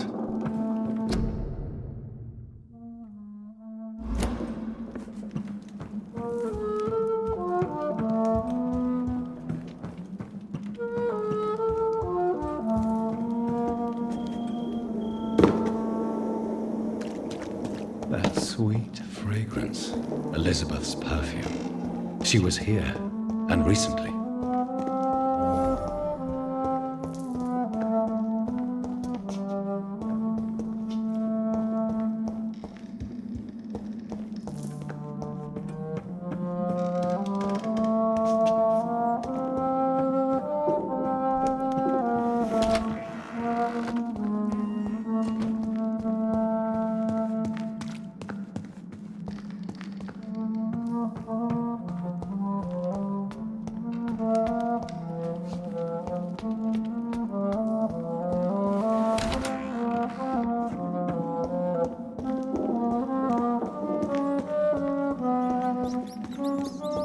This painting looks suspicious.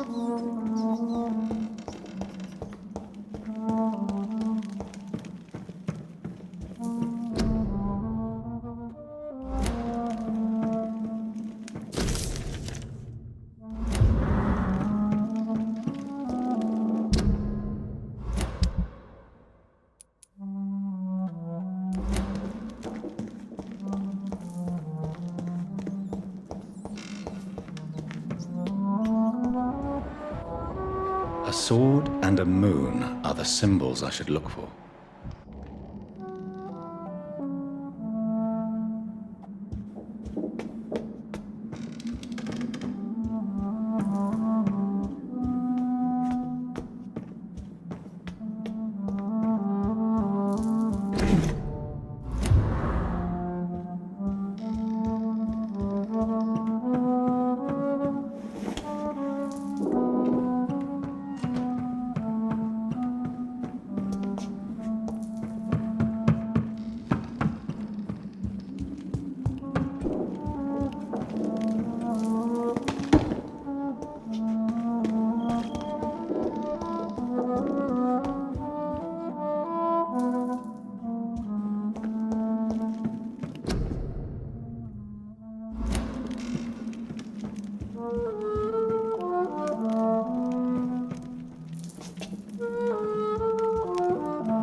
What are these symbols?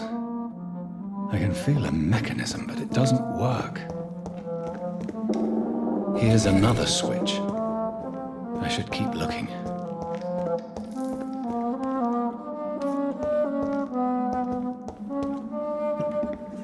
One last switch, and...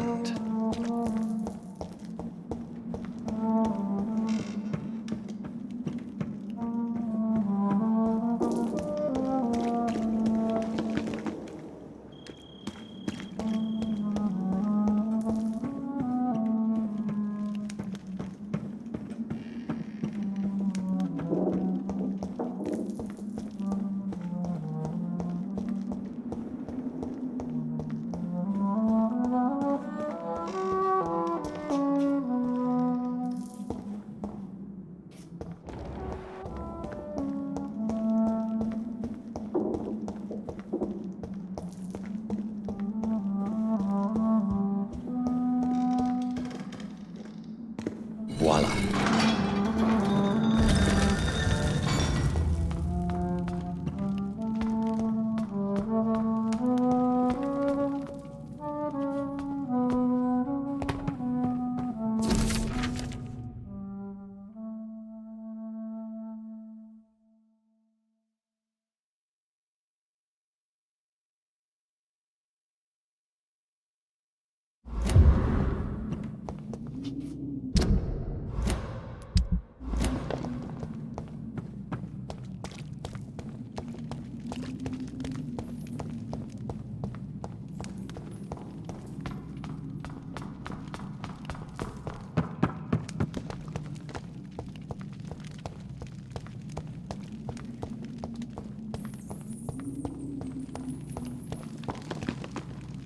Drop your sword, Father. You have nothing to be afraid of.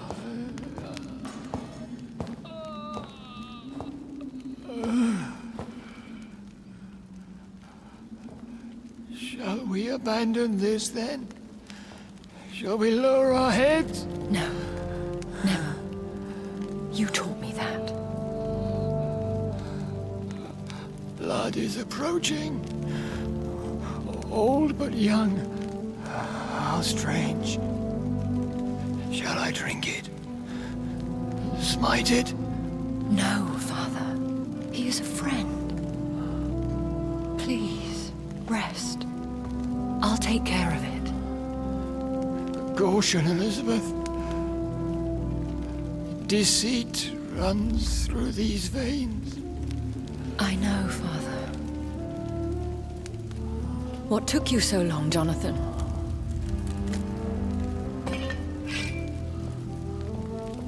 Is this really him? Yes. This is William Marshall, 1st Earl of Pembroke, servant of 5 mortal kings, former regent and saviour of England. The greatest knight who ever lived, according to some. And you called him father? For he gave me eternal life, and much more. I have so many questions, Elizabeth. You always had questions, Dr. Reed. Now that I stand before you both, in this vault, I know not where to begin. We still have a few minutes left. Will you go back to London? No, Jonathan. I do not intend to. And what of your daughter? Charlotte is a strong, independent woman who's about to come into money. I took care of everything. Now it's time for her to shape her future. Why did you flee here? When you told me I was the healthy carrier, I had nowhere else to go. You mean you had to return to the real source of this scourge? Yes, to end it, once and for all. Where are we? What is this place? This is the Ashbury Estate. I inherited the title when I purchased the castle. Is this your retreat? Something of a secret place? It's more of a sanctuary, really. This is where I take care of my father. Ever since he became unwell. Are you not afraid someone might discover you here? It's not that hard to find. Do not assume that I would hesitate to silence anyone who tried to reveal my secret. Fortunately, it has rarely come to that. I have destroyed the disaster, this creature that Harriet Jones had become. The epidemic is no more, and London will recover. In time. Yes. You did well, Jonathan. You truly saved the city. Yes, we did. Despite all obstacles. I'm truly convinced we did it together, Elizabeth. I cannot bear knowing I was the cause of all this. Through the use of my own blood. No. This catastrophe was the result of unethical experimentation. And the will of a creature so inexplicably evil, she exceeds all the terrible wonders I have seen since my death. But it was my blood all along. My corrupted blood of hate. The poisoned blood of my father. A healthy carrier. That's all I am. We could cure him. It's too late. The blood of hate has run for too long. The antidote would not work on him. I tried. Believe me, I tried. Is he dangerous? What do you think?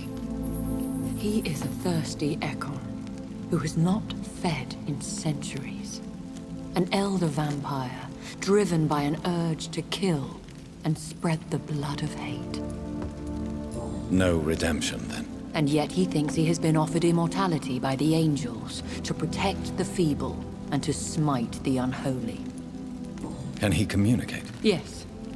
Sometimes he even seems like the noble knight who saved and raised me. But you know, the malice never fully leaves his eyes. Why are you hiding William Marshall here? How could I not take care of him? He sacrificed himself by giving me the only dose of antidote he had. He gave you the antidote? Yes. And in doing so, he knew he'd have to be confined here. And yet he volunteered. That's how great a man William Marshall was. And still is. What do you do for him? I visit him as often as possible. I paint the landscapes he will never see again. I feed him with my blood. You feed him?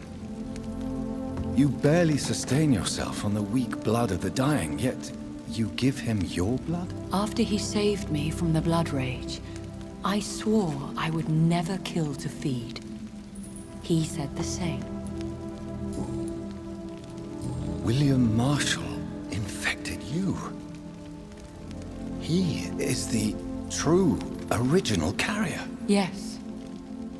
But he saved me by sacrificing himself. Saved you? How? The tears of angels. The cleansing of impure blood by an older, more powerful blood. It worked on me, did it not? Yes. Blood is the definitive key to our species. Scowls, cleansing, lineage. Do you really think it worked? It has, Jonathan. I was nothing but a beast who took pleasure in slaughter. I roamed across Europe, reaping my bloody crop. It was the blood of hate. But my father's antidote cured me. What about us? What do you mean? You know my feelings towards you, Elizabeth. But you left without a word. So I'm worried about your feelings towards me. I love you, Jonathan. I've loved you since the moment I saw you rescue poor Mr. Hampton in that filthy slaughterhouse, forgetting the danger as you turned your back, like the newborn fool you were. How did you meet William Marshall? He was an Ekon for centuries when he found me. He saved me from certain death by making me his progeny. Why did he choose you? You should ask him that. Did you ever blame him? Not even when he was infected and bit me. He is my father. He raised me. He taught me how to behave. Who are you, really? How could I answer that? I went through many lives and identities to reach this day. To you, I am Elizabeth Ashbury, and that's all I wish to be.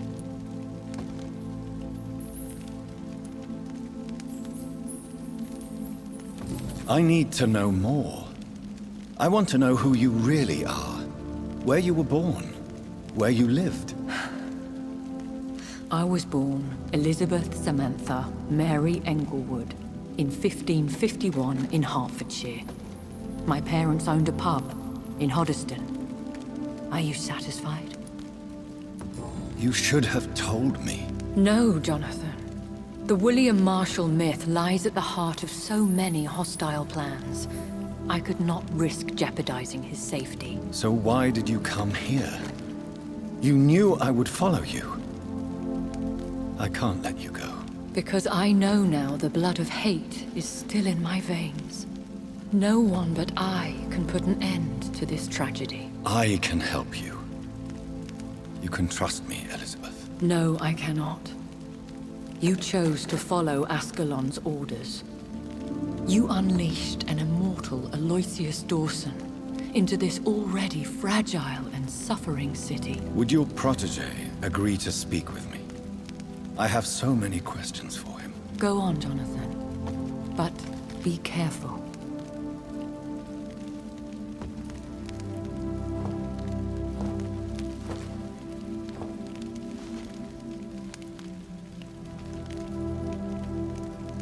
Yes? Sir William. My God. You really are William Marshall.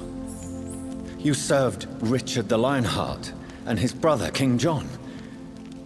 It is such a privilege to meet you. I did in my day. Come closer if you want to speak.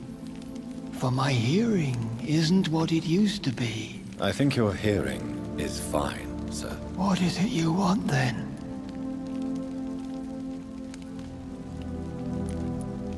I found and defeated the disaster that was threatening to smite London. You should know that the city is safe for now, Sir William. Then may I call you brother? Did you resist its poison? Even a scratch from a beast so evil could endanger you and all those you care for. You also defeated one in 1666. Who was it? She was a malicious witch who spread plague throughout the city with her army of rats. She had been hiding in a bakery in Pudding Lane for months when I finally found her. How did you defeat it? We fought for hours. In the end, I had to lock her in St. Paul's Cathedral and burn the building down. I wanted to be sure she was destroyed.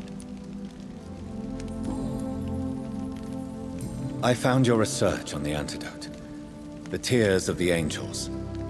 What ingredients did you use? Once I understood what the ingredients were, I used the tears of King Richard and the pure blood of the valiant Boadicea. And did it work? Yes. The tears cleansed my poor Elizabeth's blackened heart. It was such a blessing to see her smile again. King Richard and Boadicea? How did you find such relics? It took me many years to locate their hiding place. Then I had to learn the formula. If I recall, it belonged to an ancient brotherhood. The Order of St. Paul, I believe. The blood of hate. How does it affect you? Do you feel it now? The blood of hate? Yes. Nothing more than a sneeze, really. A sneeze held for so long, you could blow a fortress down if you released it. Can we speak about the Morrigan? The Red Queen. What of her? Do you know who she is? I don't want to discuss this in front of my sweet Elizabeth. Why? For a time, she too could hear the Red Song. The steps she danced to its melody brought pain upon the world. You met her, did you not? Just once, but she never ceased to sing to me. I love her song. It is a song of blood and war. I only wish she would sometimes let me rest. I would like to ask you about vampires. Vampires? What about them? Considering your experience, please tell me what you know. They are terrible creatures. I have seen and fought many in my time. Foul temptresses with sharp claws and shrieking beaks. I have never seen such a creature. What are you talking about? Of course you've never seen a creature like them. Vampires are deadly, swift and implacable. Where did you encounter such creatures? The last time I saw one was in a Celtic temple near Salisbury. A terrible and god-forsaken place full of ghosts and pestilence. Do you remember Myrddin, your maker? Only God is my maker, for he created everything on this earth. He blessed me with eternal life through his archangel, Michael. But Myrddin, Michael, is a vampire. He made you a blood-sucking creature of the night. Blood, yes. I used to drink it from the throats of the unworthy. Then I was punished for my deceit. During my penance, I rely entirely upon my sweet Elizabeth. Did you really sacrifice yourself to save her? That was the only righteous path. The blood of hate made me betray her. I am at peace here. I can think about what I've done and how I failed. You agreed to be confined here, then? Yes. Once I was sure she was cured, I asked to be locked down here. I deserve it. The world needs it.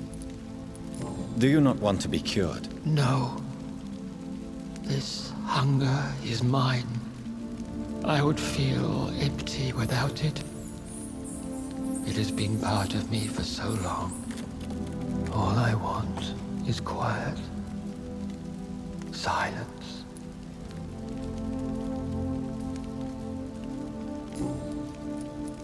How did you meet Elizabeth? Times were tough. I had awakened to protect the land from a new plague. I heard her sing for her dead family. Singing for her death to come. I chose to save her. What did you do? I raised her as my progeny.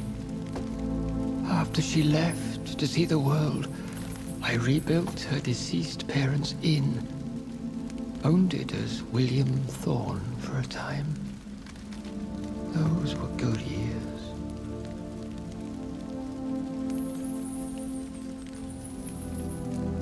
When was that? It was so long ago. A few years after Elizabeth of England and Catherine of France established their alliance against Spain. Tell me about Elizabeth. How was she infected? I do not wish to discuss it. Please, Sir William. I need to know what the blood of hate is. How is it transmitted? After defeating the disaster in St. Paul's Cathedral, I returned to my retreat, infected. This is where my sweet Elizabeth found me, for she heard my pain from across the sea. What happened then? The blood of hate had twisted me into a rage-filled man. I attacked my progeny and infected her too. Forgive me, Elizabeth. I failed you. You bit her again? Is that how she was infected with the disaster's blood?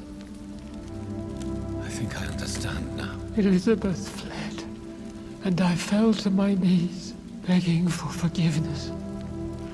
I swore I would find a way to make things right.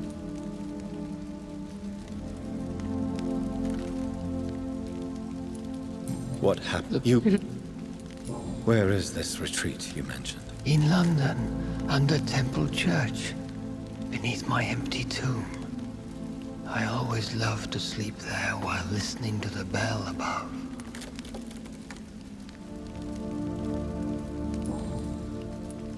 We could set you free. Let you out. Isn't that what you want? I pray for the day I'll see the sky again. I have all but forgotten its colors.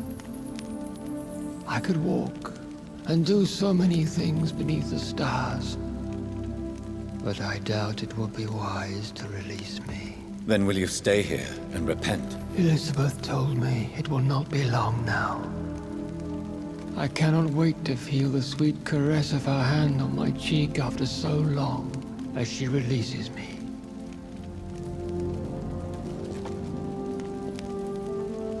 Has the time come? Yes, Father. Why not unleash me then? To see the sky a final time? You already are the sky, and all its stars. I'm not defeated, for I welcome the sword you bear, for it is mine. You were never defeated, my lord.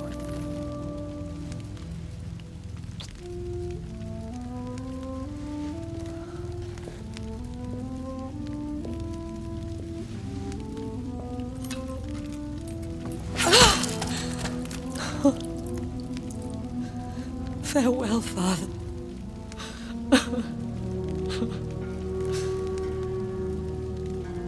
And to you also, Jonathan. What do you mean? I can't stand what I've become. This healthy carrier, as you put it. The flames will purify the poison that runs in my veins. No! I won't allow this to happen. I am death, Jonathan. Wherever I go, I can't stand it.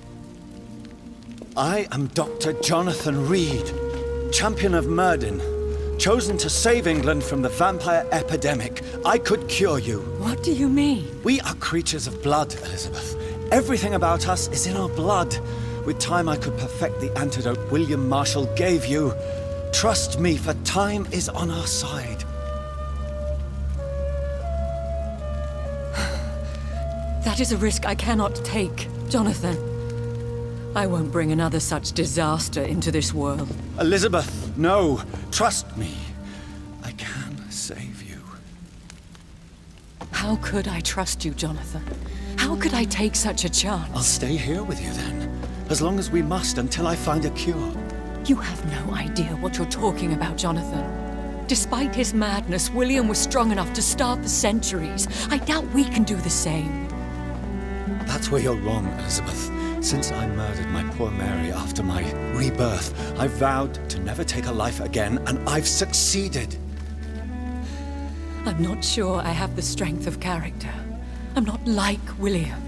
I'm not like you. Let me teach you then. Come with me, my love. Oh, Jonathan, if only this could be true. I really don't know. We'll run away. Go to the deepest forests, the highest mountains. Untouched by man, we'll hide in solitude until I find a cure. Do you trust me then? Until the end of the world, my love.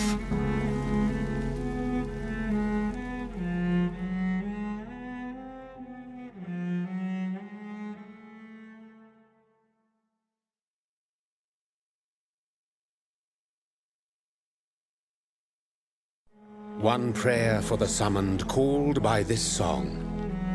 Child born from darkness, whose path he must find. Now the song is sung and your path chosen. England is safe, for you have prevailed. I wish you a peace duly earned for the centuries yet to come. And they will come. I bid thee farewell, my champion bittersweet.